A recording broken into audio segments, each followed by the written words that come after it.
ಭಾಗವತರಿಗೆಲ್ಲ ನಮಸ್ಕಾರಗಳು. ಶ್ರೀನಿವಾಸೇತಿ ಶ್ರೇಷ್ಠದಯಾ ಪಾತ್ರಂ ಗುಣಾನ್ವಿತಃ ಕೌಶಿಕೋನಂತರಂಗಾರ್ಯಶ್ಚಿರಂ ವಿಜೇತಾಂ ಭುವಿ ನ್ಯಸ್ತಾತ್ಮೀಯಭರಂ ವರಪ್ರದಗುರೌ ವೈರಾಗ್ಯಭಾಗ್ಯೋರಧೌ ವೇದಾಂತಾಮೃತಸಾರವಂತಮನಘಾತ್ ಶ್ರೀನಿವಾಸಾತ್ ಗುರೋಃ ಶ್ರೀಶೈಲಾನ್ವಯಕೌಸ್ತುಭಸ್ಥಿತನಿಯಂ ಶಯೋನಿಧೇ ಶ್ರೀನಿಧೇಃ ವಂದೇ ಸಾತು ಕಟಾಕ್ಷಕೇಳಿನಿಲಯಂ ಶ್ರೀಕೃಷ್ಣಸದ್ದೇಶಿಕಂ ಶ್ರೀವಾಸರಂಗಪರಕಾಲಮುನಿತ್ರಯಾಪ್ತಲಕ್ಷ್ಮಾತ್ಮರಕ್ಷಣ ಇತಿ ತ್ವಯುಗಾಗಮಾन्तम् आचार्यभक्तिपरिपूतमनर्घशीलं गोपालदेशिकमुनिं गुरुमाश्रयामः. नारायणाख्यतिराजपदाब्जभृङ्गश्रीवासयोगिगुरुणार्पितभारमीशे भक्त्यादिपूर्णवरदारिकृपात्तचिह्नं श्रीनिवासमुनिवर्यमहं प्रपद्ये. श्रीनारायणयोगीन्द्रवरदारिकृपाश्रयं रङ्गेशपादविनुतं श्रीनिवासमुनिं भजे. नव्यरङ्गयतीन्द्राङ्घ्रिपङ्कजभ्रमराहितं नव्यमङ्गलभूषं श्रीवरदार्यगुरुं भजे.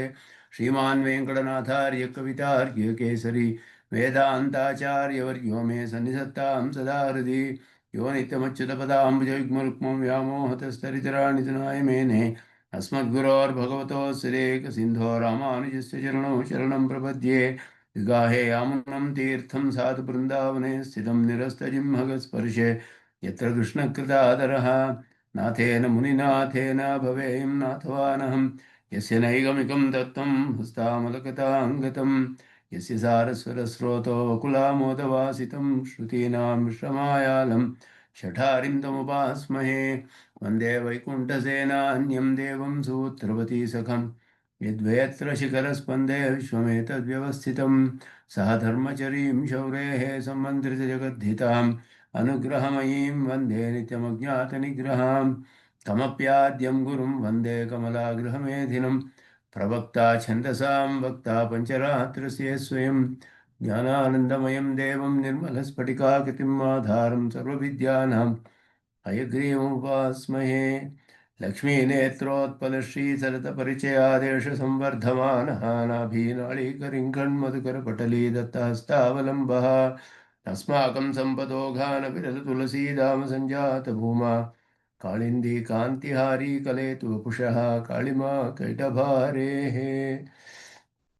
श्रीमते रामानुजाय नमः.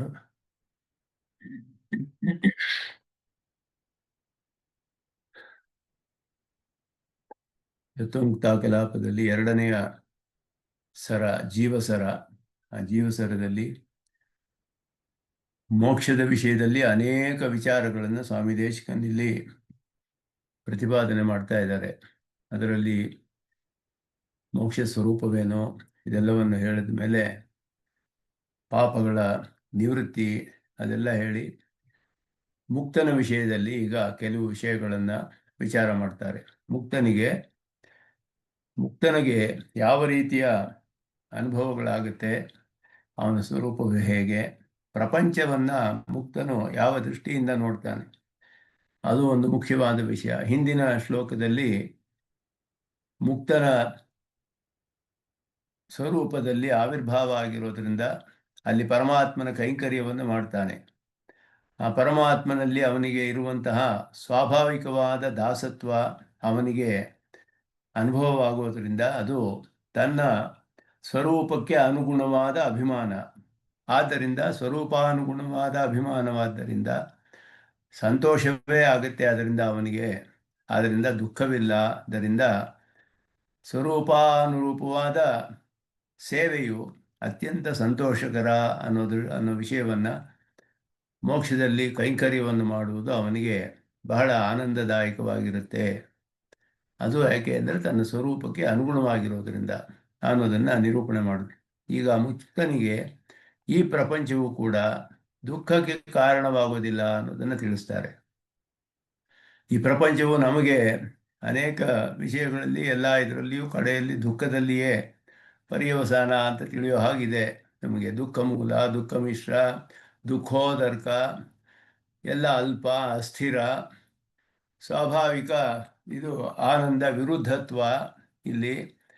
ಮತ್ತು ನಮ್ಮ ಸ್ವರೂಪವನ್ನು ವಿರುದ್ಧವಾಗಿ ಸ್ವರೂಪವನ್ನು ತಿಳಿಯೋದು, ಇದೆಲ್ಲವೂ ಕೂಡ ಇಲ್ಲಿ ದೋಷಗಳು ಹೇಳಲ್ಪಟ್ಟಿದೆ. ಈ ದೋಷಗಳೆಲ್ಲ ನಿಜವೇ ಇಲ್ಲ ಇಲ್ಲಿ ಇರುವಾಗ ಮಾತ್ರವೇ ಅನುಭವ ಆಗುತ್ತೆ. ಯಾವ ಕಾರಣದಿಂದ ಇಲ್ಲಿ ನಮಗೆ ಆ ರೀತಿಯ ಅನುಭವ ಆಗುತ್ತೆ, ಮುಕ್ತನಿಗೂ ಇದೇ ರೀತಿಯ ಅನುಭವ ಆಗುತ್ತೆಯೇ ಅನ್ನೋ ವಿಷಯದಲ್ಲಿ ಪ್ರಮಾಣಗಳಿಂದ ತಿಳಿಯುವಂತಹದ್ದು. ಮುಕ್ತನಿಗೆ ಎಲ್ಲವೂ ಅನುಕೂಲವಾಗಿಯೇ ಇರುತ್ತೆ ಅಂತ ಹೇಳ್ಬೋದು. ವಸ್ತು ಸ್ವಾಭಾವಿಕವಾಗಿ ವಸ್ತುವಿನ ಸ್ವರೂಪದಲ್ಲಿ ಸುಖ ದುಃಖ ಅನ್ನೋದು ಇಲ್ಲ. ಅದು ಅವರ ಕರ್ಮಕ್ಕೆ ಅನುಗುಣವಾಗಿ ಆ ರೀತಿಯ ಅನುಭವ ಆಗುತ್ತೆಯೇ ಹೊರತು ಯಾವ ಪದಾರ್ಥವೂ ಕೂಡ ಸ್ವರೂಪದಲ್ಲಿ ಸುಖವೋ ದುಃಖವೋ ಇಲ್ಲ ಅನ್ನೋದು, ಆ ರೀತಿಯಾದ ಅನುಭವ ಮುಕ್ತನಿಗೆ ಆಗುತ್ತೆ ಅನ್ನೋದನ್ನ ತಿಳಿಸ್ತಾರೆ ಇಲ್ಲಿ. ಸರ್ವಸ್ಯಾಪ್ಯಾನುಕೂಲ್ಯಂ ಸ್ವತೈಹ ಜಗತಃ ವಾಸುದೇವಾತ್ಮಕಸ್ಯ ವ್ಯಕ್ತಿಂ ತನ್ಮುಕ್ತಿಕಾಲೇ ಭಜತಿ ಭವಕೃತಜ್ಞಾನ ಸಂಕೋಚಹಾನೇಃ ಪ್ರಾಚೀನ ಪ್ರಾತಿಕೂಲ್ಯ ಕ್ರಮ ವಿಷೇಧಿಯ ನೈಷ ದುಃಖೇತ್ತದಾನೀಂ ಪ್ರಾಗಪ್ಯೇತತ್ ಸ್ವಕರ್ಮೋಪಧಿಕೃತ ಭಗವನ್ನಿಗ್ರಹೈಕ ಪ್ರಯುಕ್ತಂ. ಸರ್ವಸ್ಯಾಪಿ ಆನುಕೂಲ್ಯಂ ಸ್ವತಃ ಇಹ ಜಗತಃ ವಾಸುದೇವಾತ್ಮಕಸ್ಯ ಅಂತ ಹೇಳಿದ್ರು. ವಾಸುದೇವಾತ್ಮಕ ನಾನವನಿಗೆ. ಆದ್ದರಿಂದ ಇಲ್ಲಿ ವಾಸುದೇವಾತ್ಮಕ ಅನ್ನೋದೇ ಇಲ್ಲಿ ಮುಖ್ಯವಾದ ಕಾರಣ. ಆ ಒಂದು ದೃಷ್ಟಿಯಿಂದಲೇ ಇವನಿಗೆ ಎಲ್ಲವೂ ಕೂಡ ಅನುಕೂಲವಾಗಿಯೇ ಇರುತ್ತೆ ಅನ್ನೋದು ಪರಮಾತ್ಮನಿಗೆ. ತನ್ನ ಅಹಂ ಬ್ರಹ್ಮಾಸ್ಮಿ ಅಂತ ಅವನು ಅನುಭವಿಸ್ತಾನೆ. ಪರಮಾತ್ಮನು ತನಗೆ ಆತ್ಮನಾಗಿದ್ದಾನೆ ಅನ್ನುವ ವಿಷಯವನ್ನು ನೇರವಾಗಿ ಇವನು ಅನುಭವಿಸೋದರಿಂದ ಇವನಿಗೆ ಎಲ್ಲವೂ ಕೂಡ ವಾಸುದೇವಾತ್ಮಕವಾದದ್ದು ಅನ್ನುವ ದೃಷ್ಟಿಯಿಂದ ಅನುಭವ ಆಗೋದ್ರಿಂದ ಎಲ್ಲವೂ ಅನುಕೂಲವಾಗಿಯೇ ಇರುತ್ತೆ. ಪರಮಾತ್ಮನ ವಿಭೂತಿ ಅಂತ ಹೇಳಿಬಿಟ್ಟು ಸ್ವತಃ ಆನುಕೂಲ್ಯಂ ಹೇಳಿ, ಆನುಕೂಲ್ಯಂ ವ್ಯಕ್ತಿ, ಅದನ್ನು ವ್ಯಕ್ತಿಂ ತನ್ಮುಕ್ತಿಕಾಲೇ ಭಜತಿ, ಮುಕ್ತಿಕಾಲೇ ವ್ಯಕ್ತಿಂ ಭಜತಿ. ಎಲ್ಲವೂ ವಾಸುದೇವಾತ್ಮಕನಾಗಿದ್ದೇನೆ ಅನ್ನೋದು ಸ್ಪಷ್ಟವಾಗಿ ತಿಳಿಯುತ್ತೆ ಮೋಕ್ಷದಲ್ಲಿ. ಆದ್ದರಿಂದ ಭವಕೃತ ಜ್ಞಾನ ಸಂಕೋಚ ಹಾನೇ, ಸಂಸಾರದಿಂದ ಉಂಟಾಗುವಂತಹ ಈ ಜ್ಞಾನ ಸಂಕೋಚ ನಾಶವಾಗಿಬಿಡುತ್ತೆ, ಇರೋದಿಲ್ಲ ಅವನಿಗೆ. ಅಂದರೆ ಅವನ ಜ್ಞಾನವು ಸ್ವಾಭಾವಿಕವಾದ ಅವಸ್ಥೆಯಲ್ಲಿರುತ್ತೆ. ಹಿಂದೆ ಆಗಿದ್ದು ಮತ್ತೆ ಯಾಕೆ ಅಂತ ಹೇಳಿದ್ರೆ, ಪ್ರಾಚೀನ ಪ್ರಾತಿಕೂಲ್ಯ ಕ್ರಮ ವಿಷೇಧಿಯ ನೈಷ ದುಃಖೇತ್ ತದಾನೀಂ. ಪ್ರಾಚೀನ ಹಿಂದಿನ ಕಾಲದಲ್ಲಿ ಬದ್ಧಾವಸ್ಥೆಯಲ್ಲಿ ಪ್ರತಿಕೂಲವಾಗಿತ್ತಲ್ಲ, ಆ ಒಂದು ದೃಷ್ಟಿ, ಆ ಒಂದು ಜ್ಞಾನ ಈಗಲೂ ಇರಬೇಕಲ್ಲ ಅವನಿಗೆ. ಆದ್ದರಿಂದ ಇವರು ಸರ್ವಜ್ಞರಾಗ್ತಾರೆ ಅಂತ ಹೇಳಿದ್ರೆ ಎಲ್ಲವನ್ನೂ ತಿಳಿಬೇಕು ಅವರು ಮೋಕ್ಷದಲ್ಲಿ. ಹಿಂದೆ ನಮಗೆ ದುಃಖವಾಗಿದ್ದು ಅವ್ರಿಗೆ ದುಃಖವಾಗಿರೋದು ಇತ್ತು ಅಂತ ತಿಳಿಬೇಕಲ್ಲ, ಹಾಗೆಯೇ ಅನುಭವ ಆಗಬೇಕಲ್ಲ. ಅಂದರೆ ಅವ್ರಿಗೆ ದುಃಖ ಅಂತ ಅನ್ಸೋದಿಲ್ಲ ಆವಾಗ. ಹೇಗೆ ಅಂದರೆ ಪ್ರಾಗಪಿಯೇತತೆ ಸ್ವಕರ್ಮೋಪಧಿಕೃತ ಭಗವನ್ ನಿಗ್ರಹೈಕ ಪ್ರಯುಕ್ತಂ. ಭಗವಂತನ ನಿಗ್ರಹದಿಂದಲೇ ಆಗಿರೋದು, ತನ್ನ ಕರ್ಮವನ್ನು ಉಪಾಧಿಯಾಗಿ ಉಳ್ಳ ಭಗವಂತನ ನಿಗ್ರಹದಿಂದಲೇ ಅವನಿಗೆ ಹಿಂದೆ ಈ ದುಃಖದ ಅನುಭವ ಅನ್ನೋದು ಆಗಿತ್ತಲ್ಲ. ಆದ್ದರಿಂದ ಈಗ ಆ ಒಂದು ಸಂಕೋಚವಿಲ್ಲದೆ ಇರೋದ್ರಿಂದ, ಜ್ಞಾನ ಸಂಕೋಚ, ಕರ್ಮದ ಉಪಾಧಿ ಇಲ್ಲದೆ ಇರೋದ್ರಿಂದ ಎಲ್ಲವೂ ಅನುಕೂಲವಾಗಿಯೇ ಇರುತ್ತೆ ಅನ್ನೋದನ್ನು ಇಲ್ಲಿ ವಿವರಿಸ್ತಾರೆ. ಮುಕ್ತನಿಗೂ ದುಃಖ ಇರಲೇಬೇಕು ಅನ್ನುವ ಪೂರ್ವ ಪಕ್ಷ. ವಾಸುದೇವಾತ್ಮಕಸ್ಯ ಸರ್ವಸ್ಯಾಪಿ ಸ್ವತಃ ಆನುಕೂಲ್ಯಂ ಇಹ ಅಸ್ತಿ. ಪರಮಾತ್ಮನೇ ಎಲ್ಲೆಡೆಯಲ್ಲಿಯೂ ಇರೋದ್ರಿಂದ ಜಗತ್ತಿನಲ್ಲಿರುವ ಎಲ್ಲ ಪದಾರ್ಥಗಳು ಜೀವನಿಗೆ ಸ್ವತಃ ಸುಖ ಕಾರಣವೇ ಆಗುತ್ತೆ. ಅವನ ವಿಭೂತಿ ಅನ್ನೋದನ್ನು ಅನುಭವಿಸ್ತಾನೆ. ತತ್ ಮುಕ್ತಿಕಾಲೇ ಭವಕೃತ ಜ್ಞಾನ ಸಂಕೋಚ ಹಾನೇ ವ್ಯಕ್ತಿಂ ಭಜತಿ. ಮೋಕ್ಷ ಕಾಲದಲ್ಲಿ ಈ ಸಂಸಾರದಿಂದ ಉಂಟಾದಂತಹ ಭವಕೃತ ಅಂದರೆ ಭವ ಅಂತ ಸಂಸಾರ, ಸಂಸಾರದಿಂದ ಉಂಟಾದ ಸಂಸಾರಾವಸ್ಥೆಯಲ್ಲಿ ಇದ್ದಂತಹ ಜ್ಞಾನ ಸಂಕೋಚ ಇಲ್ಲದೆ ಇರೋದ್ರಿಂದ ಪ್ರಕಟವಾಗುತ್ತೆ. ವ್ಯಕ್ತಿಂ ಭಜತಿ, ಅಭಿವ್ಯಕ್ತವಾಗುತ್ತೆ. ಆ ಕಾಲದಲ್ಲಿ ಸತ್ಯಾಂಶವೂ ಅಭಿವ್ಯಕ್ತವಾಗುತ್ತೆ. ಸತ್ಯಾಂಶ ಯಾವುದು ಅಂದರೆ ಅನುಕೂಲವೇ ಅನ್ನುವಂತಹದ್ದು. ಯಶಃ ತದಾನೀಂ ಪ್ರಾಚೀನ ಪ್ರಾತಿಕೂಲ್ಯ ಕ್ರಮ ವಿಷೇಧಿಯ ನ ದುಃಖೇತಿ. ಹಿಂದೆ ದುಃಖವಾಗಿದ್ದಿರಬಹುದು, ಆಗ ಯಾವ ವಸ್ತುಗಳಿಂದ ದುಃಖ ಅನುಭವಿಸಿದ್ದನೋ ಆ ಪದಾರ್ಥಗಳ ಜ್ಞಾನ ಈಗಲೂ ಇರುತ್ತೆ ಅವನಿಗೆ. ಹಾಗೆ ಇದ್ದರೂ ಕೂಡ ಅವನಿಗೆ, ಸರ್ವಜ್ಞನಾದ ಇವನಿಗೆ ಅನಿವಾರ್ಯ, ದುಃಖಕ್ಕೆ ಅವಕಾಶ ಇಲ್ಲ. ಆ ಪದಾರ್ಥಗಳ ಜ್ಞಾನವೆಲ್ಲ ಇರುತ್ತೆ, ಎಲ್ಲವೂ ಅವನಿಗೆ ಜ್ಞಾನವಿದ್ದರೂ ಕೂಡ ದುಃಖ ಅಂತ ಅನಿಸೋದಿಲ್ಲ ಇವಾಗ. ಯಾಕೆ ಅಂದರೆ ಆಗ ಆಗಿರೋ ದುಃಖ, ಸಂಸಾರಾವಸ್ಥೆಯಲ್ಲಿ ಆಗಿದ್ದ ದುಃಖ ಕರ್ಮದಿಂದ ಬಂದದ್ದು. ಈ ಕರ್ಮವೇ ಕಾರಣವೇ ಇಲ್ಲದೆ ಇರೋದ್ರಿಂದ ಅದರ ಕಾರ್ಯವಾದ ದುಃಖ ಅನ್ನೋದು ಇರೋದಕ್ಕೆ ಸಾಧ್ಯವಿಲ್ಲ. ಪ್ರಾಗಪಿ ಏತತೆ ಸ್ವಕರ್ಮ ಉಪಧಿಕೃತ ಭಗವನ್ನಿಗ್ರಹೈಕ ಪ್ರಯುಕ್ತಂ. ಭಗವಂತನ ನಿಗ್ರಹದಿಂದಲೇ ಅದು ಆಗಿತ್ತೇ ಹೊರತು ಅದು ಸ್ವಾಭಾವಿಕವಾಗಿ ಪದಾರ್ಥಗಳು ಸ್ವರೂಪದಿಂದ ಹಾಗೆ ಉಂಟಾಗಿದ್ದಲ್ಲ ಇದು. ಆದ್ದರಿಂದ ಭಗವಂತನ ಕರ್ಮದ ಕಾರಣವಾಗಿ ಅದರ ಫಲವನ್ನು ಆಗ ಅನುಭವಿಸ್ತಿದ್ದ. ಕರ್ಮವೇ ಇಲ್ಲದೆ ಇರೋದ್ರಿಂದ ಪದಾರ್ಥವು ಸ್ವತಃ ಸ್ವರೂಪದಲ್ಲಿಯೇ ದುಃಖವಾಗಿದ್ದರೆ, ದುಃಖ ಸ್ವರೂಪ ಆಗಿದ್ದರೆ ಆಗಲೂ ದುಃಖ ಅಂತ ಅನುಭವ ಆಗಬೇಕಾಗಿತ್ತು. ಪದಾರ್ಥದಲ್ಲಿ ಆದ ರೀತಿ ಇಲ್ಲ. ನಚ ಕಿಂಚಿತ್ ನ ದುಃಖಾತ್ಮಕಂ ಕಿಂಚಿತ್ ನಚ ಕಿಂಚಿತ್ ಸುಖಾತ್ಮಕಂ ಅಂತ ಹೇಳ್ತಾರೆ. ನಾಸ್ತಿ ದುಃಖಾತ್ಮಕಂ ಕಿಂಚಿತ್ ನಚ ಕಿಂಚಿತ್ ಸುಖಾತ್ಮಕಂ. ಯಾವುದು ದುಃಖ ಸುಖ ಅಂತ ಇಲ್ಲ ಪದಾರ್ಥಗಳು. ಅವರವರ ಕರ್ಮಕ್ಕೆ ಅನುಗುಣವಾಗಿ ಆ ರೀತಿ ಅನುಭವವಾಗುತ್ತೆ ಅನ್ನೋದು ಸ್ಪಷ್ಟವಾಗಿ ತಿಳಿಯುತ್ತೆ. ಆದ್ದರಿಂದ ಇಲ್ಲಿ ಹೇಳಿದ್ರು, ರಾಮಾನುಜ ದರ್ಶನ ಸಂಸಾರಕ್ಕೆ ಹೆದರಿ ಮುಕ್ತಿಯನ್ನು ಬಯಸುವ ಪಲಾಯನವಾದವನ್ನು ಒಪ್ಪುವುದಿಲ್ಲ ಅಂದರು. ಅಜ್ಞಾನಾವಸ್ಥೆಯಲ್ಲಿ ಪ್ರಪಂಚ ದುಃಖಮಯ, ಹೇಯ, ಜೀವಾತ್ಮನಿಂದ ಕರ್ಮದಿಂದ ಆಗುವ ತೋರಿಕೆಯೇ ಹೊರತು ವಸ್ತುಸ್ಥಿತಿಯಲ್ಲ. ಇದು ಏನು ಹೇಳ್ತಿದ್ದಾರೆ ಅಂದರೆ, ಕೆಲವರು ಹೇಳ್ತಾರೆ ಈ ಸಂಸಾರ ಅನ್ನೋದು ಬರೀ ದುಃಖ, ಇದರಿಂದ ತಪ್ಪಿಸ್ಕೊಳ್ಬೇಕು ಅಂತ ಹೇಳಿದ್ರೆ, ಸಂಸಾರ ಅನ್ನೋದು ಇಲ್ಲಿ ಪದಾರ್ಥಗಳೆಲ್ಲ ಬರೀ ದುಃಖಭೂಯಿಷ್ಠವಾಗಿದೆ. ಈ ಪ್ರಪಂಚದಲ್ಲಿ ಪದಾರ್ಥವು ದುಃಖವಲ್ಲ, ಕರ್ಮದಿಂದ ಇವನಿಗೆ ದುಃಖ ಬರುತ್ತೆ. ಆದ್ದರಿಂದ ಈ ಪದಾರ್ಥಗಳಿಂದ ತಪ್ಪಿಸ್ಕೊಳ್ಳೋದು ಮುಖ್ಯವಲ್ಲ, ಕರ್ಮಬಂಧದಿಂದ ತಪ್ಪಿಸ್ಕೋಬೇಕು. ಆದ್ದರಿಂದ ಈ ಪ್ರಪಂಚವನ್ನು ಹೇಗಾದರೂ ಮಾಡಿ ತಪ್ಪಿಸ್ಕೊಳ್ಬೇಕು ಅಂತ ಹೇಳಿದ್ರೆ, ಪ್ರಪಂಚ ಅನ್ನೋದು ಯಾಕೆ ದುಃಖವಾಗಿದೆ ಇಲ್ಲಿ ಎಲ್ಲ ಅಂತ ಹೇಳಿದ್ರೆ, ಇವನು ಕರ್ಮದ ಕಾರಣದಿಂದ ಕರ್ಮವನ್ನು ಹೋಗಿಸ್ಕೊಳ್ಬೇಕು ಇವನು. ಆದ್ದರಿಂದ ಪ್ರಪಂಚ ಸುಖವೂ ಇಲ್ಲ ದುಃಖವೂ ಇಲ್ಲ, ಅನುಕೂಲವಾಗಿಯೇ ಇರುತ್ತೆ. ಪ್ರಪಂಚನ ಭಗವಂತನ ವಿಭೂತಿಯೇ ಇದು ಕೂಡ. ಅದನ್ನೇ ಇಲ್ಲಿ ಆಚಾರ್ಯರು ಹೇಳ್ತಾ ಇದ್ದಾರೆ, ಪಲಾಯನವಾದ ಒಪ್ಪೋದಿಲ್ಲ ಅಂತ ಹೇಳಿಬಿಟ್ಟು. ದುಃಖವಾದ್ದರಿಂದ ತಪ್ಪಿಸ್ಕೊಳ್ಬೇಕು. ಬೌದ್ಧರು ಸರ್ವಂ ದುಃಖಂ ಅಂತ ಹೇಳೋದ್ರಿಂದ ಆ ರೀತಿಯಾದದ್ದಲ್ಲ. ಸರ್ವಂ ದುಃಖಂ ಅನ್ನೋದು ಪದಾರ್ಥದ ದೃಷ್ಟಿಯಿಂದ ಬಂದಿಲ್ಲ, ಅದರ ಸ್ವರೂಪದಿಂದ ಬಂದದ್ದಲ್ಲ, ನಮ್ಮ ಕರ್ಮದ ಕಾರಣದಿಂದ ಬಂದದ್ದು ಅನ್ನೋದನ್ನ ಇಲ್ಲಿ ಹೇಳ್ತಾ ಇದ್ದಾರೆ. ಜಗತ್ತೆಲ್ಲ ಅವನ ವಿಭೂತಿ, ಆದ್ದರಿಂದ ಅವನ ಸಾಮ್ರಾಜ್ಯ, ಅವನ ವೈಭವಕ್ಕೆ ಸಾಕ್ಷಿ. ರಾಜಕುಮಾರನು ತನ್ನ ತಂದೆಯ ವೈಭವವನ್ನು ನೋಡಿ ಆನಂದಿಸುವಂತೆ ಮುಕ್ತ ಇದನ್ನೆಲ್ಲ ನೋಡಿ ಸಂತೋಷ ಪಡ್ತಾನೆ ಹೊರತು ದುಃಖ ಪಡೋದಿಲ್ಲ. ವಸ್ತುಗಳು ಸ್ವತಃ ಸುಖ ಹೇತುವೂ ಅಲ್ಲ, ದುಃಖ ಹೇತುವೂ ಅಲ್ಲ. ಅವನ ಅಭಿಮಾನದಿಂದ ಹಾಗೆ ತೋರುತ್ತೆ. ಅದು ಕರ್ಮದಿಂದ ಆ ರೀತಿಯಾದ ತಪ್ಪಾದ ಅಭಿಮಾನ ಉಂಟಾಗುತ್ತೆ ಇವನಿಗೆ. ಅದು ಹೋದ ಮೇಲೆ ಕಾರಣವಿಲ್ಲದೆ ಇರೋದ್ರಿಂದ ಕಾರ್ಯವು ಇರೋದಿಲ್ಲ ಅನ್ನೋದು ಅದನ್ನು ಸ್ಪಷ್ಟಪಡಿಸ್ತಾರೆ ಇದರಲ್ಲಿ. ಇದೆಲ್ಲ ಕೂಡ ಸುಲಭವಾದದ್ದೇ. ಇದು ಮುಖ್ಯವಾದ ವಿಷಯವೇ. ಮೋಕ್ಷದಲ್ಲಿಯೂ ಕೂಡ ಎಲ್ಲವೂ ಕೂಡ ಅವನಿಗೆ ಅನುಕೂಲವಾಗಿಯೇ ಇರುತ್ತೆ. ವಿಷ್ಣು ಪುರಾಣದಲ್ಲ ಇದು ವಿಸ್ತಾರವಾಗಿ ಹೇಳಲ್ಪಟ್ಟಿದೆ. ಇದೆಲ್ಲ ಸರ್ವಸ್ಯಾಪಿ ಅನುಕೂಲ್ಯಂ, ಸಂಸ್ಕೃತ ವ್ಯಾಖ್ಯಾನದಲ್ಲಿ ಅದನ್ನು ಸುಲಭವಾಗಿ ಅದನ್ನು ಏತತ್ ಸಿದ್ಧಾಂತೆ ಮುಕ್ತಿ ವಿಷಯೇ ಅನ್ಯಾಮಾಶಂಕಾಂ ಪರಿಹರತಿ. ಮುಕ್ತೌ ಖಲು ಜ್ಞಾನಂ ಸರ್ವ ವಿಷಯಂ ಇತ್ಯುಕ್ತಂ. ಎಲ್ಲ ವಿಷಯವನ್ನು ತಿಳಿಯುವಂತಹದ್ದು ಅವನ ಜ್ಞಾನ ಮೋಕ್ಷದಲ್ಲಿ ಪೂರ್ಣವಾಗಿ ವಿಕಾಸವಾಗಿರುತ್ತೆ. ತರ್ಹಿ ಅಸ್ಮಿನ್ ಜಗತಿ ಯದ್ಯದಸ್ತಿ ತತ್ಸರ್ವಮಪಿ ತೇಜಾನೀಹು. ಈ ಪ್ರಪಂಚದಲ್ಲಿರೋದನ್ನು ತಿಳಿಬೇಕು ಅವರು. ಈ ಪ್ರಪಂಚವೆಲ್ಲ ದುಃಖ ಮೋಹಾತ್ಮಕ, ಸುಖ ದುಃಖ ಮೋಹಾತ್ಮಕವಾದದ್ದು. ತ್ರಿಗುಣಕಾರ್ಯತ್ವಾತ್, ತ್ರಿಗುಣಕಾರ್ಯವಾದ ಇದನ್ನ ಸುಖ ದುಃಖ ಅಂತ ತಾನೇ ತಿಳಿಬೇಕು ಅವರು. ಹಾಗಾದರೆ ಮೋಕ್ಷದಲ್ಲಿ ಅವರಿಗೆ ಬರೀ ಆನಂದ ಇರಲ್ಲ, ದುಃಖವೂ ಇರಬೇಕಾಗತ್ತೆ. ಅವಾಗ ಮೋಕ್ಷದಲ್ಲಿಯೂ ದುಃಖ ಇರಬೇಕಾಗತ್ತೆ. ಈ ಪ್ರಪಂಚವನ್ನು ನೋಡ್ತಾ ಇದ್ದರೆ ಅವರಿಗೆ ಅಲ್ಲಿಯೂ ದುಃಖ ಅನುಭವ ಆಗಬೇಕಾಗತ್ತೆ. ಹಾಗಾಗೋದೇ ಇಲ್ಲ ಅವರಿಗೆ ಕೇವಲ ಆನಂದವೇ ಅಲ್ಲಿ. ಆದ್ದರಿಂದ ಅದಕ್ಕೆ ಹೇಗೆ ಪರಿಹಾರ ಅಂತ ಹೇಳಿದ್ರೆ, ಪದಾರ್ಥವು ದುಃಖವಲ್ಲ ಸ್ವರೂಪತಃ. ಇಲ್ಲಿಯೂ ಕೂಡ ಪದಾರ್ಥಗಳು ದುಃಖವಲ್ಲ, ನಮಗೆ ಆ ರೀತಿ ಅನುಭವ ಆಗುತ್ತೆ ಕರ್ಮದಿಂದ ಅಷ್ಟೇ ಅನ್ನೋದು ತತ್ವದ ವಿಷಯ. ಅದು ತತ್ವಸ್ಥಿತಿ ಆಗಿದೆ. ತದೇತತ್ ಪಶ್ಯಂತಹ ಮುಕ್ತಾಃ ಸ್ವಯಮಪಿ ಸುಖ ದುಃಖ ಮೋಹಗ್ರಸ್ತಾಃ ಭವೇಯುವುದು. ಅವಾಗ ಮೋಕ್ಷದಲ್ಲೂ ತಪ್ಪೋದಿಲ್ಲ ದುಃಖ ಅವಾಗ. ಆದ್ದರಿಂದ ಜಾನಂತೋಪಿ ಯದ್ಯದ್ ಉದಾಸೀನಾಃ, ತಿಳಿದಿದ್ರು ಉದಾಸೀನರಾಗಿದ್ರು, ತರ್ಹಿ ನೃಶಂಸಾ ಭವೇಯು, ಸುಳ್ಳು ಹೇಳೋ ಹಾಗಾಗ್ಬಿಡುತ್ತೆ.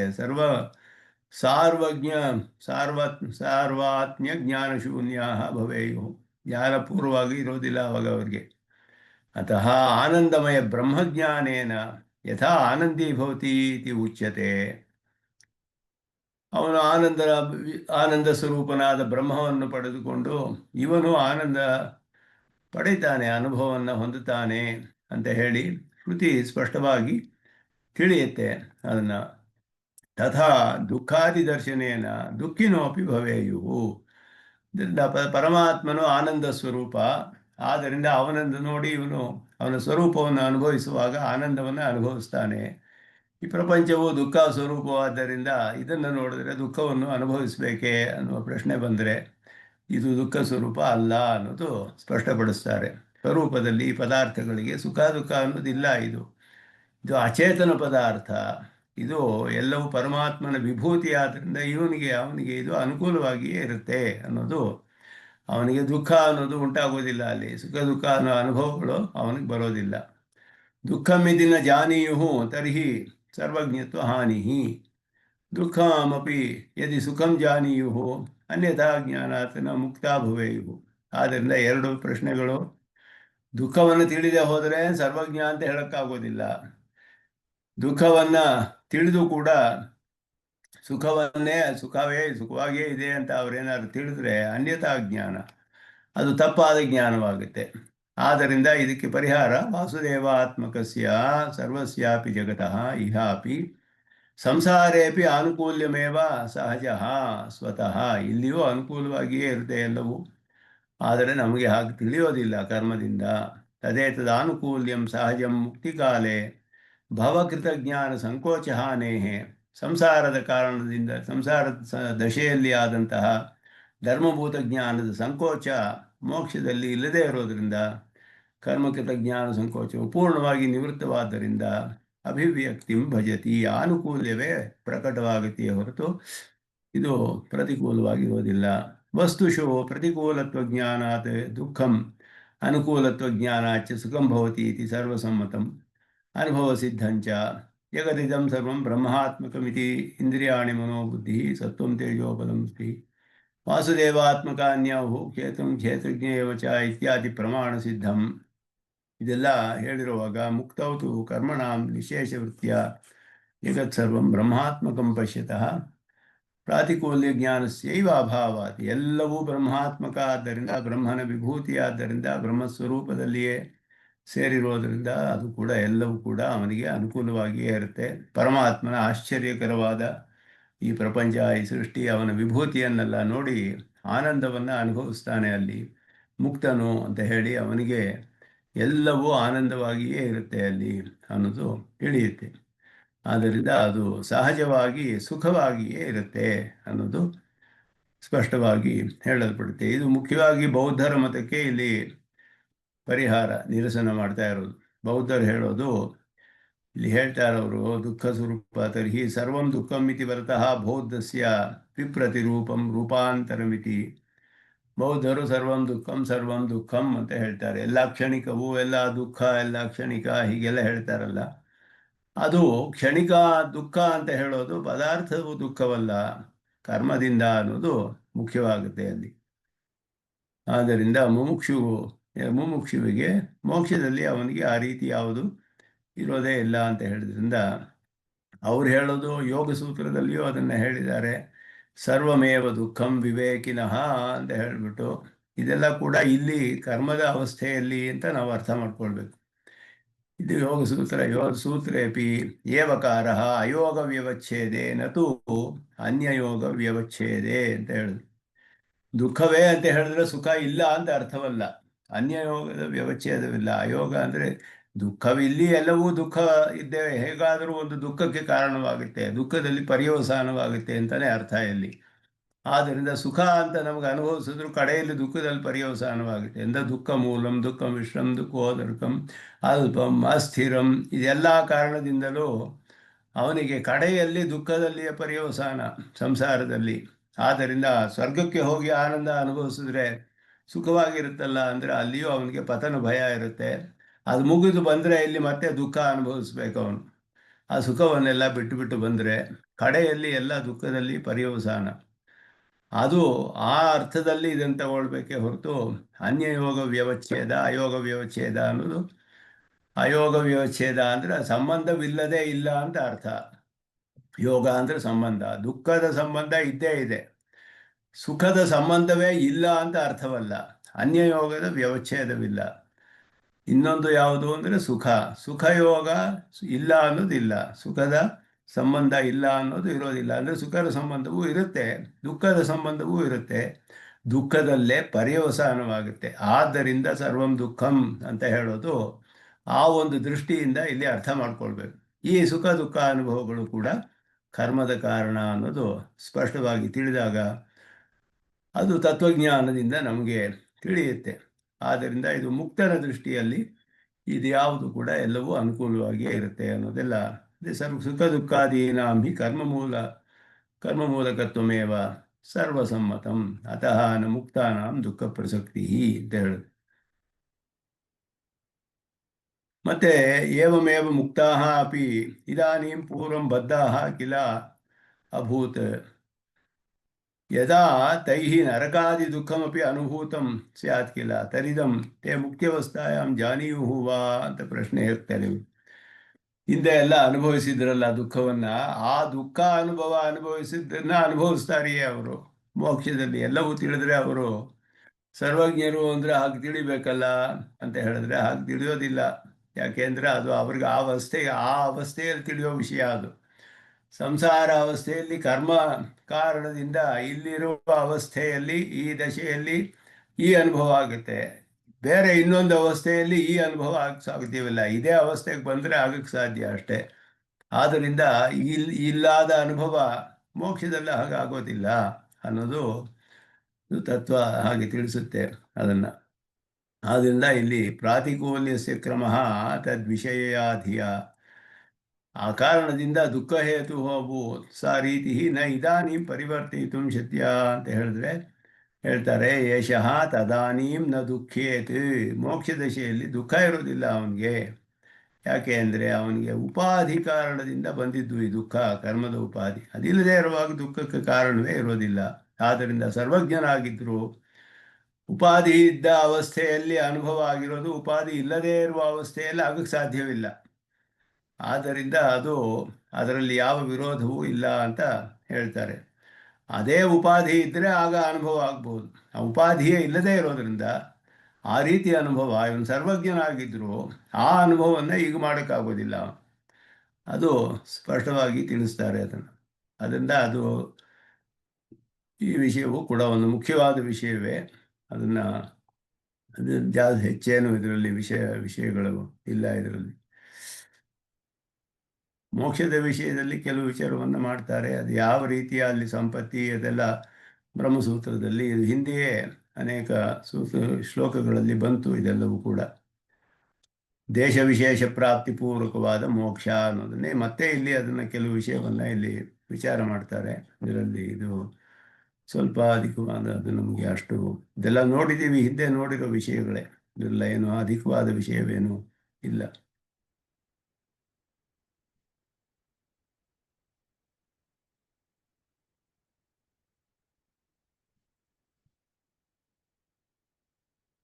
ಕಡೆಯಲ್ಲಿ ಇದನ್ನು ಹೇಳ್ತಾರೆ. ಇಲ್ಲಿ ಕಡೆಯಲ್ಲಿ ಹೇಳುವಾಗ ಅತ್ಯಂತಮವಧೇಯೋ ಎಂ ವಿಷಯ ಸಂಪದ್ಯಾವಿರ್ಭಾವ.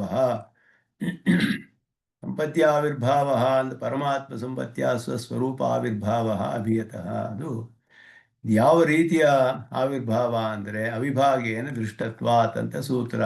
ಅವಿಭಾಗಾಧಿಕರಣ ಅವಿಭಾಗೇನ ದೃಷ್ಟತ್ವಾತ್.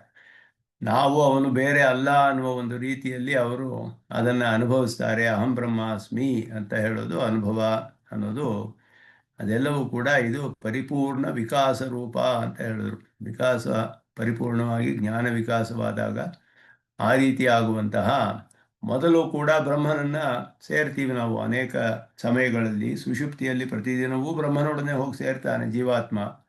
ಮರಣದಲ್ಲಿಯೂ ಸೇರ್ತಾನೆ, ಪ್ರಳಯದಲ್ಲಿಯೂ ಸೇರ್ತಾನೆ. ಎಲ್ಲಿಯೂ ಅನುಭವವಿಲ್ಲ, ಮೋಕ್ಷದಲ್ಲಿ ಮಾತ್ರವೇ ಅನುಭವ. ಯಾಕೆ ಅಂದರೆ ಇಲ್ಲೆಲ್ಲ ಜ್ಞಾನ ಸಂಕೋಚವಾಗಿದೆ, ಮೋಕ್ಷದಲ್ಲಿ ಜ್ಞಾನ ವಿಕಾಸವಾಗಿದೆ, ಕರ್ಮದ ಉಪಾಧಿ ಇಲ್ಲ.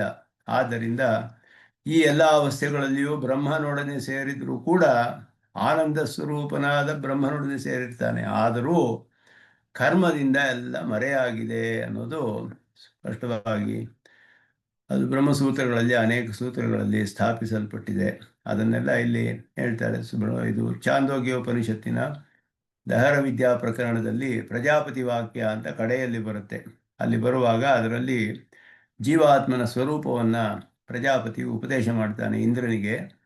ಆ ಉಪದೇಶ ಮಾಡುವಾಗ ಅವನು ಜಾಗೃತ ಅವಸ್ಥೆ, ಸ್ವಪ್ನಾವಸ್ಥೆ, ಸುಷುಪ್ತಿ ಅವಸ್ಥೆ ಇದೆಲ್ಲ ತೋರಿಸಿ ಒಂದೊಂದು ಅವಸ್ಥೆಯಲ್ಲೂ ಇದೇ ಜೀವನ ಸ್ವರೂಪ, ಇದೇ ಜೀವಾತ್ಮನ ಸ್ವರೂಪ ಅಂತ ಹೇಳ್ತಾನೆ. ಮೊದಲು ಹೇಳಿದ್ದು ಅಪಹತ ಪಾಪ್ಮ ವಿಜರೋ ಮೃತ್ಯುಹೋ ಅಂತ ಅಷ್ಟಗುಣವನ್ನು ಉಳ್ಳವನು ಅಂತ ಹೇಳಿ, ಜಾಗೃತ ಅವಸ್ಥೆಯಲ್ಲಿ ಹೇಳಿ, ಸ್ವಪ್ನಾವಸ್ಥೆಯನ್ನು ತೋರಿಸಿ, ಸುಷುಪ್ತಿ ಅವಸ್ಥೆಯನ್ನು ತೋರಿಸಿ, ಇಂದ್ರನಿಗೆ ಒಂದೊಂದು ಅವಸ್ಥೆಯಲ್ಲೂ ಸಂದೇಹ ಬರುತ್ತೆ. ಅಪಹತ ಪಾಪ್ಮತ್ವಾದಿ ಯಾವ ಅವಸ್ಥೆಯಲ್ಲೂ ಇಲ್ಲವಲ್ಲ. ಸುಷುಪ್ತಿಯಲ್ಲಿ ತೋರಿಸಿದಾಗ ಅವನಿಗೆ ಇರಬಹುದು ಅಂತ ಅನ್ನಿಸ್ಬಿಡ್ತು. ಆದರೆ ಮತ್ತೆ ಬರ್ತಾನೆ, ಬಂದು ಪ್ರಜಾಪತಿಯನ್ನು ಕೇಳ್ತಾನೋ, ಇದರಲ್ಲಿ ಯಾವ ವಿಧವಾದ ಅನುಭವವೂ ಇಲ್ಲವಲ್ಲ, ಇದು ಹೇಗೆ ಜೀವಾತ್ಮ ಸ್ವರೂಪ ಸರ್? ಯಾವ ಅನುಭವವೂ ಇಲ್ಲ ಅವನಿಗೆ. ಸತ್ಯ ಸಂಕಲ್ಪ, ಸತ್ಯ ಕಾಮ, ಸತ್ಯ ಸಂಕಲ್ಪ ಅಂತ ಶ್ರುತಿ ಅಷ್ಟಗುಣ ಆವಿರ್ಭಾವ ಹೇಳುತ್ತಲ್ಲ, ಇದು ಹೇಗಾಗುತ್ತೆ? ಇದು ನಾಹಮತ್ರ ಭೋಗ್ಯಂ ಪಶ್ಯಾಮಿ ಅಂತ, ಇದು ನನಗೆ ಭೋಗ್ಯವಾಗಿಲ್ಲ, ಇದು ಇರೋಕ್ಕೆ ಸಾಧ್ಯವಿಲ್ಲ ಅಂದಾಗ ಮೋಕ್ಷದ ಸ್ವರೂಪವನ್ನು ಉಪದೇಶ ಮಾಡ್ತಾನು. ಅಲ್ಲಿ ಅಷ್ಟಗುಣ ಆವಿರ್ಭಾವ ಆಗುತ್ತೆ. ದೇಹವನ್ನು ಬಿಟ್ಟು ಹೋಗಿ ಪರಂಜ್ಯೋತಿ ಉಪಸಂಪದ್ಯ ಸ್ವೇನ ರೂಪೇಣ ಅಭಿನಿಷ್ಪದ್ಯತೆ ಇದೆಲ್ಲವನ್ನು ಹೇಳೋದು ದಹರ ವಿದ್ಯಾ ಪ್ರಕರಣದಲ್ಲಿ ಕಡೆಯಲ್ಲಿ ಪ್ರಜಾಪತಿ ವಾಕ್ಯ ಅಂತ ಅದರಲ್ಲಿ ಬರುತ್ತೆ. ಆ ವಿಷಯವನ್ನೆಲ್ಲ ಇಲ್ಲಿ ಸ್ವಲ್ಪ ವಿಚಾರ ಮಾಡ್ತಾರೆ. ಅನೇಕ ಹಿಂದೆ ಶ್ಲೋಕಗಳಲ್ಲಿಯೇ ಇದೆಲ್ಲ ಬಂದಿರುವ ವಿಷಯವೇ, ಅದನ್ನೆಲ್ಲ ನಾವು ಹಿಂದೆ ಓದಿದ್ದೀವಿ. ಇದಕ್ಕೆ ಮೇಲೆ ಮುಂದಿನ ವಿಷಯ ಇಲ್ಲಿ ಮೋಕ್ಷದಲ್ಲಿ ವಿಷಯದಲ್ಲಿ ಬರುವಂತಹದ್ದು, ನಮ್ಮ ಸಿದ್ಧಾಂತದಲ್ಲಿ ನಿರೂಪಣೆ ಮಾಡುವಂತಹ ನಿತ್ಯರು ಅನ್ನುವಂತಹ ಅವರ ವಿಷಯವನ್ನು ಈಗ ವಿಚಾರ ಮಾಡ್ತಾರೆ. ನಿತ್ಯ ಸೂರಿಗಳು ವೇದಾರ್ಥ ಸಂಗ್ರಹದಲ್ಲಿ ಕಡೆಯಲ್ಲಿ ಭಾಷ್ಯಕಾರರು ಇದನ್ನು ಸ್ಥಾಪನೆ ಮಾಡ್ತಾರೆ ಪ್ರಮಾಣಪೂರ್ವಕವಾಗಿ. ನಿತ್ಯ ಸೂರಿಗಳು ಅಂತ ಕೆಲವರು ಇದ್ದಾರೆ ಅನ್ನೋದನ್ನು ಸ್ಥಾಪನೆ ಮಾಡ್ತಾರೆ ವೇದಾರ್ಥ ಸಂಗ್ರಹದಲ್ಲಿ. ಅವರ ಮೊದಲ ಗ್ರಂಥ, ಅದರಲ್ಲಿ ಭಾಷ್ಯಕಾರರು ಸ್ಪಷ್ಟವಾಗಿ ನಿರೂಪಣೆ ಮಾಡುವಂತಹ ವಿಷಯ, ಆ ವಿಷಯವನ್ನು ಇಲ್ಲಿ ಸ್ವಾಮಿ ದೇಶಿಕನ್ ವಿಚಾರ ಮಾಡ್ತಾರೆ. ಇದು ಶ್ರುತಿಯ ಪ್ರಮಾಣದಿಂದಲೇ ನಮಗೆ ತಿಳಿಯಕ್ಕೆ ಸಾಧ್ಯ ಅನ್ನೋದನ್ನು ಅಲ್ಲಿ ಸ್ಪಷ್ಟಪಡಿಸ್ತಾರೆ ವೇದಾರ್ಥ ಸಂಗ್ರಹದಲ್ಲಿ. ಅನ್ಯೇ ಚ ಅನಾದಿಶುದ್ಧಾಃ ಶ್ರುತಿ ಸಮಧಿಗತಾಃ ಸೂರಯಃ ಸಂತಿ ಅಸಂಖ್ಯಾಃ ಕರ್ಮಾಭಾವಾತ್ ಅನಾದೇಃ ನ ತು ಭವತಿ ಕದಾಪಿ ಯೇಷು ಸಂಸಾರಗಂಧಃ ಶೇಷಾಣಾಂ ಶೇಷಿಣಶ್ಚ ಸ್ಫುರತಿ ಸುಖತಯಾ ಸರ್ವದಾ ಸರ್ವತತ್ವೇ ನಿತ್ಯಾನಾಂ ಮುಕ್ತಿಭಾಜಾಮಪಿ ಭುವನಕೃತ ಭೋಗಮಾತ್ರಂ ಸಮಾನಂ. ಇದು ಇನ್ನೊಂದು ಎರಡು ವಿಷಯಗಳನ್ನೇ ಹೇಳ್ತಾರೆ ಇಲ್ಲಿ. ಆನಂದಾನುಭವ, ಸಾಮ್ಯ, ಪರಮಸಾಮ್ಯಾಪತಿ ಅನ್ನೋದು ಹೇಗೆ ಮುಕ್ತರಿಗೆ, ಮತ್ತು ನಿತ್ಯಸೂರಿಗಳ ಸದ್ಭಾವ, ಎರಡನ್ನೂ ಇಲ್ಲಿ ಅನ್ಯೇಚ ಅನಾದಿಶುದ್ಧಾಃ. ಅನಾದಿಶುದ್ಧಾಃ ಅಂದರೆ ಎಂದೆಂದಿಗೂ ಶುದ್ಧರಾಗಿಯೇ ಇರುವಂಥವರು, ಆದಿಯೇ ಇಲ್ಲ ಅವರಿಗೆ.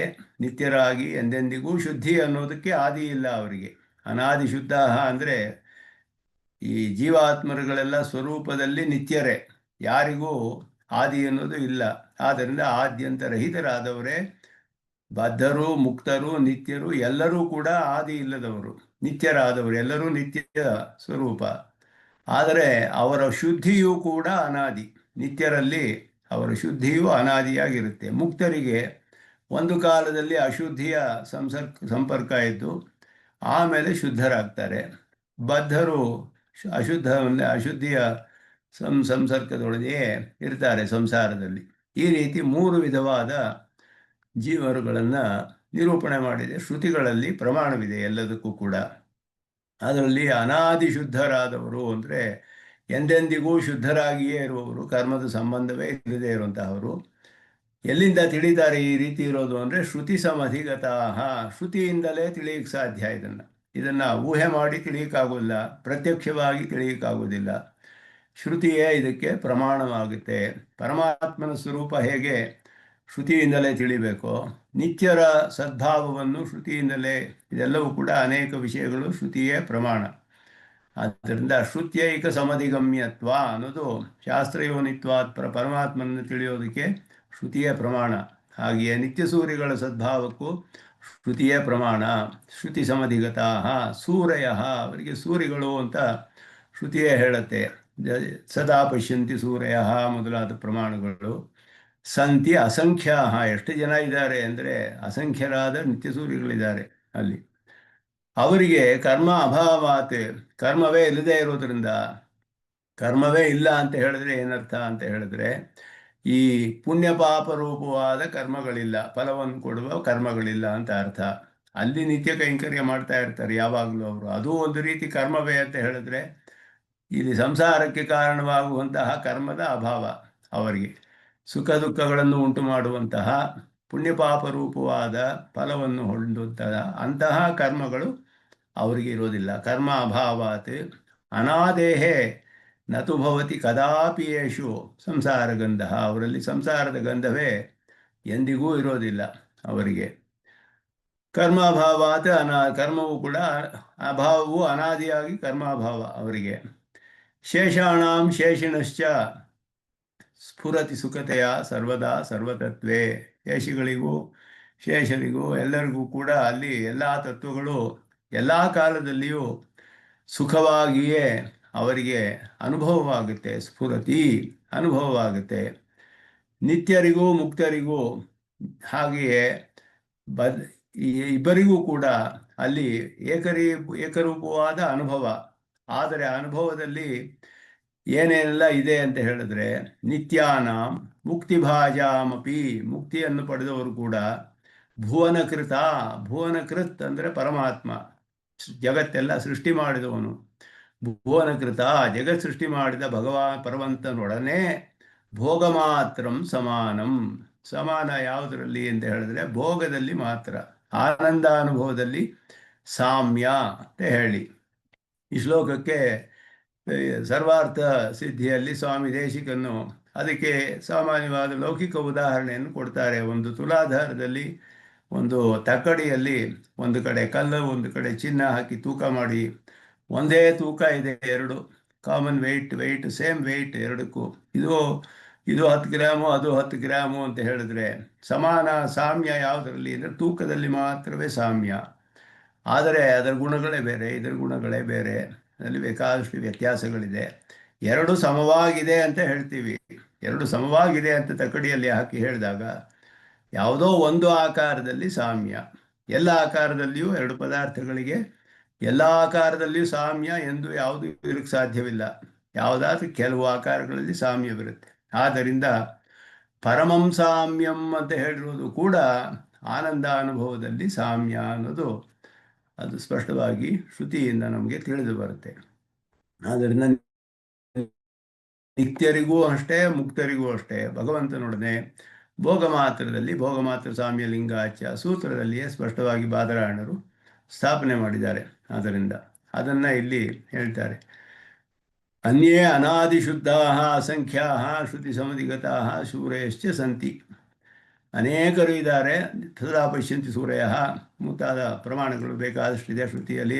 ವೇದಾರ್ಥ ಸಂಗ್ರಹದಲ್ಲಿ ಅನೇಕ ಪ್ರಮಾಣಗಳನ್ನು ಭಾಷಿಕಾರರು ತೆಗಿತಾರೆ ಶ್ರುತಿಯಿಂದ. ಅನಾದೇಹ ಕರ್ಮಾಭಾವಾತ್ ಯೇಷು ಸಂಸಾರ ಬಂಧ ಕದಾಪಿತು ನ ಭವತಿ, ಅದರಿಂದ ಮೊದಲಿಂದಲೇ ಇವರಿಗೆ ಕರ್ಮ ಸಂಬಂಧದ ಕಾರಣ ಇಲ್ಲ, ಆದ್ದರಿಂದ ಸಂಸಾರ ಬಂಧವೇ ಇಲ್ಲ, ಕರ್ಮ ಸಂಬಂಧವೇ ಇಲ್ಲ. ಆದ್ದರಿಂದ ಇಲ್ಲಿ ಸದಾ ಪಶ್ಯಂತಿ ಸೂರ್ಯ ಅನ್ನೋದು ಕೂಡ ಅವರ ಅನಾದಿತ್ವವನ್ನು ತಿಳಿಸುತ್ತೆ. ಸದಾ ಪಶ್ಯಂತಿ ಸೂರ್ಯ ಅಂತ ಹೇಳಿದಾಗ ಯಾರು ಯಾವಾಗಲೂ ನೋಡ್ತಿದ್ದಾರೋ ಅವರು ಸೂರ್ಯಗಳು ಯಾವಾಗಲೂ ನೋಡ್ತಾ ಇರ್ತಾರೆ. ಎರಡು ರೀತಿಯಲ್ಲೂ ಅದನ್ನು ವೇದಾರ್ಥ ಸಂಗ್ರಹದಲ್ಲಿ ಅರ್ಥ ಮಾಡಿದ್ರು. ಯೇ ಸದಾ ಪಶ್ಯಂತಿ ತೇ ಸೂರ್ಯ, ಯೇ ಸೂರ್ಯ ತೇ ಸದಾ ಪಶ್ಯಂತಿ. ಹೀಗೆ ಯಾವಾಗಲೂ ಭಗವಂತನ ಅನುಭವಿಸ್ತಾನೆ ಇರೋದು ಅನಾದಿ ಕಾಲದಿಂದ ಅವ್ರದ್ದು ನಿತ್ಯ ಸೂರ್ಯಗಳು.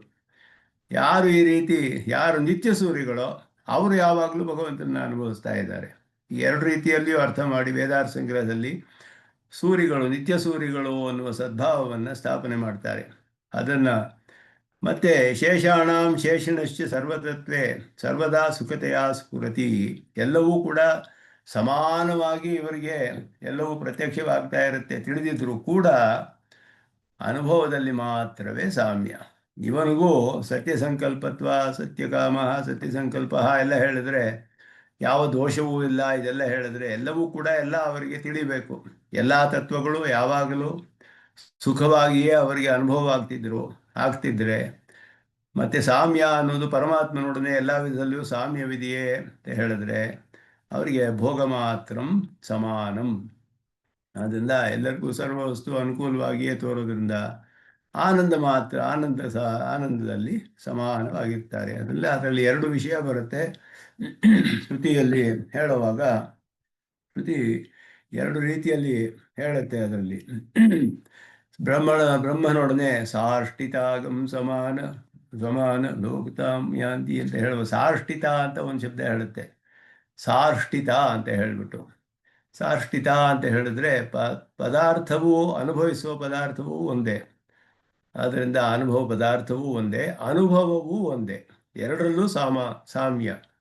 ಒಂದು ಅನುಭವಿಸುವ ಪದಾರ್ಥ, ಇನ್ನೊಂದು ಆನಂದದ ಅನುಭವವೂ ಸಮಾನ, ಅನುಭವಿಸಲ್ಪಡುವ ಪದಾರ್ಥವೂ ಒಂದೇ. ಆ ರೀತಿ ಒಂದೇ ಪದಾರ್ಥವನ್ನೇ ಏಕರೂಪವಾಗಿ ಇಬ್ಬರು ಅನುಭವಿಸ್ತಾರೆ ಅಂತ ಅರ್ಥ. ಬ್ರಹ್ಮನು ತನ್ನ ಆನಂದದಲ್ಲಿ ಇರ್ತಾನೆ, ತನ್ನ ಸ್ವರೂಪವನ್ನು ಅನುಭವಿಸಿ ತನ್ನ ಸ್ವರೂಪ ಆನಂದದಲ್ಲಿ ಪರಮಾತ್ಮ ಇರ್ತಾನೆ. ಮುಕ್ತರು ನಿತ್ಯರು ಕೂಡ ಅವನ ಸ್ವರೂಪವನ್ನೇ ಅನುಭವಿಸ್ತಾರೆ. ಬ್ರಹ್ಮನು ಹೇಗೆ ಅನುಭವಿಸ್ತಾನೋ ಅದೇ ಅನುಭವ ಇವರಿಗೂ ಆಗುತ್ತೆ. ಆನಂದದಲ್ಲಿ ಸಮಾನವಾಗುವುದು. ಸಾಯುಜ್ಯ ಸಾಷ್ಟಿತ ಅಂತ ಎರಡು ಶಬ್ದಗಳು, ಸಾಯುಜ್ಯವನ್ನು ಮತ್ತು ಸಾಯುಜ್ಯ ಎರಡು ಶಬ್ದಗಳು ಹೇಳಲ್ಪಟ್ಟಿದೆ ಮೋಕ್ಷದಲ್ಲಿ, ಶ್ರುತಿಯಲ್ಲಿ. ಅದೆರಡನ್ನು ಸ್ವಾಮಿ ದೇಶಿಕೇಂದ್ರ ಸಾರದಲ್ಲಿ ಸ್ಪಷ್ಟಪಡ್ತಾರೆ.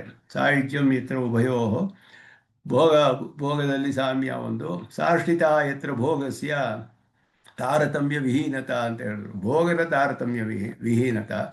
ಸಾಯುಜ್ಯಂ ಯಸ್ಯ ಉಭಯೋ, ಅಲ್ಲಿ ಭೋಗ್ಯ ಪದಾರ್ಥ ಒಂದೇ ಎರಡಕ್ಕೂ. ಭೋಗ್ಯವು ಸಮಾನವಾಗಿದೆ ಅನ್ನೋದು ಸಾಯುಜ್ಯ, ಸಮಾನ ಗುಣಕತ್ವ ಇರೋದ್ರಿಂದ.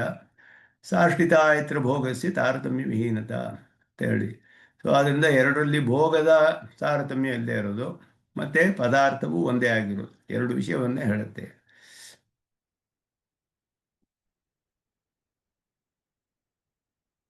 ನಿರಂಜನ ಪರಮಂ ಸಾಮ್ಯೋಪೈತಿ ಅಂತ ಹೇಳುವಂತಹ ಪರಮಸಾಮ್ಯ ಅಂದರೆ ಏನು ಅಂತ ಹೇಳೋದನ್ನು ಇಲ್ಲಿ ಭೋಗ ಮಾತ್ರ ಸಾಮ್ಯ ಲಿಂಗಾಚ್ಯ ಸೂತ್ರದಲ್ಲಿ ಐಕ್ಯವೇ ಪರಮಸಾಮ್ಯ ಅಂತ ನಿರ್ವಿಶೇಷ ಅದ್ವೈತಿಗಳು ಹೇಳ್ತಾರೆ. ಸಾಮ್ಯ ಅಂದಮೇಲೆ ಇದು ಸಿಮಿಲ್ಯಾರಿಟಿಯೇ ಹೊರತು ಐಡೆಂಟಿಟಿ ಅಲ್ಲ. ಸಾಮ್ಯ ಅಂದರೆ ಸಿಮಿಲ್ಯಾರಿಟಿ, ಆದ್ದರಿಂದ ಅವರ ಅನುಭವದಲ್ಲಿ ಒಂದೇ ರೀತಿ ಇರುತ್ತೆ. ದ್ವೈತಿಗಳು ಅದರಲ್ಲಿ ಆನಂದ ತಾರತಮ್ಯವನ್ನು ಹೇಳ್ತಾರೆ. ನಿರಂಜನ ಪರಮಂ ಸಾಮ್ಯೋಪೈತಿ, ನಿರಂಜನತ್ವದಿಂದ ನಿರ್ದುಃಖತ್ವದಿಂದ ಮಾತ್ರವೇ ಪರಮಸಾಮ್ಯ. ಅದರಲ್ಲಿ ಹೇಳುವಾಗ ವಿದ್ವಾನ್ ಪುಣ್ಯ ಪಾಪೇ ವಿಧೂಯ ಅಂತ ಇದೆ.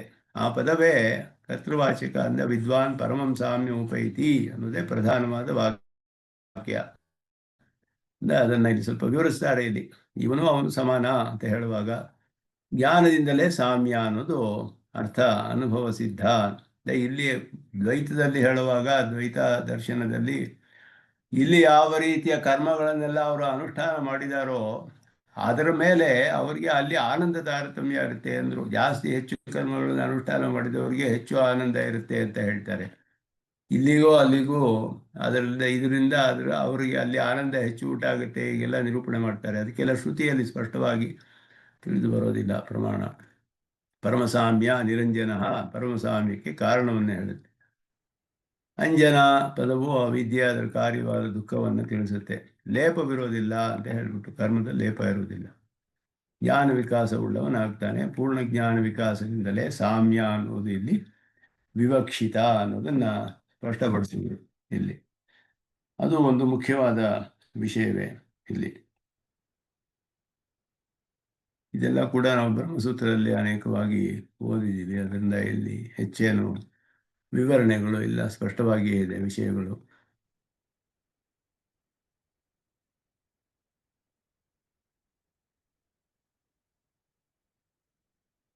ಅದರಿಂದ ಹಿಂದೆ ಬದ್ಧ ಮುಕ್ತರ ವಿಷಯವೆಲ್ಲ ಬಂತು.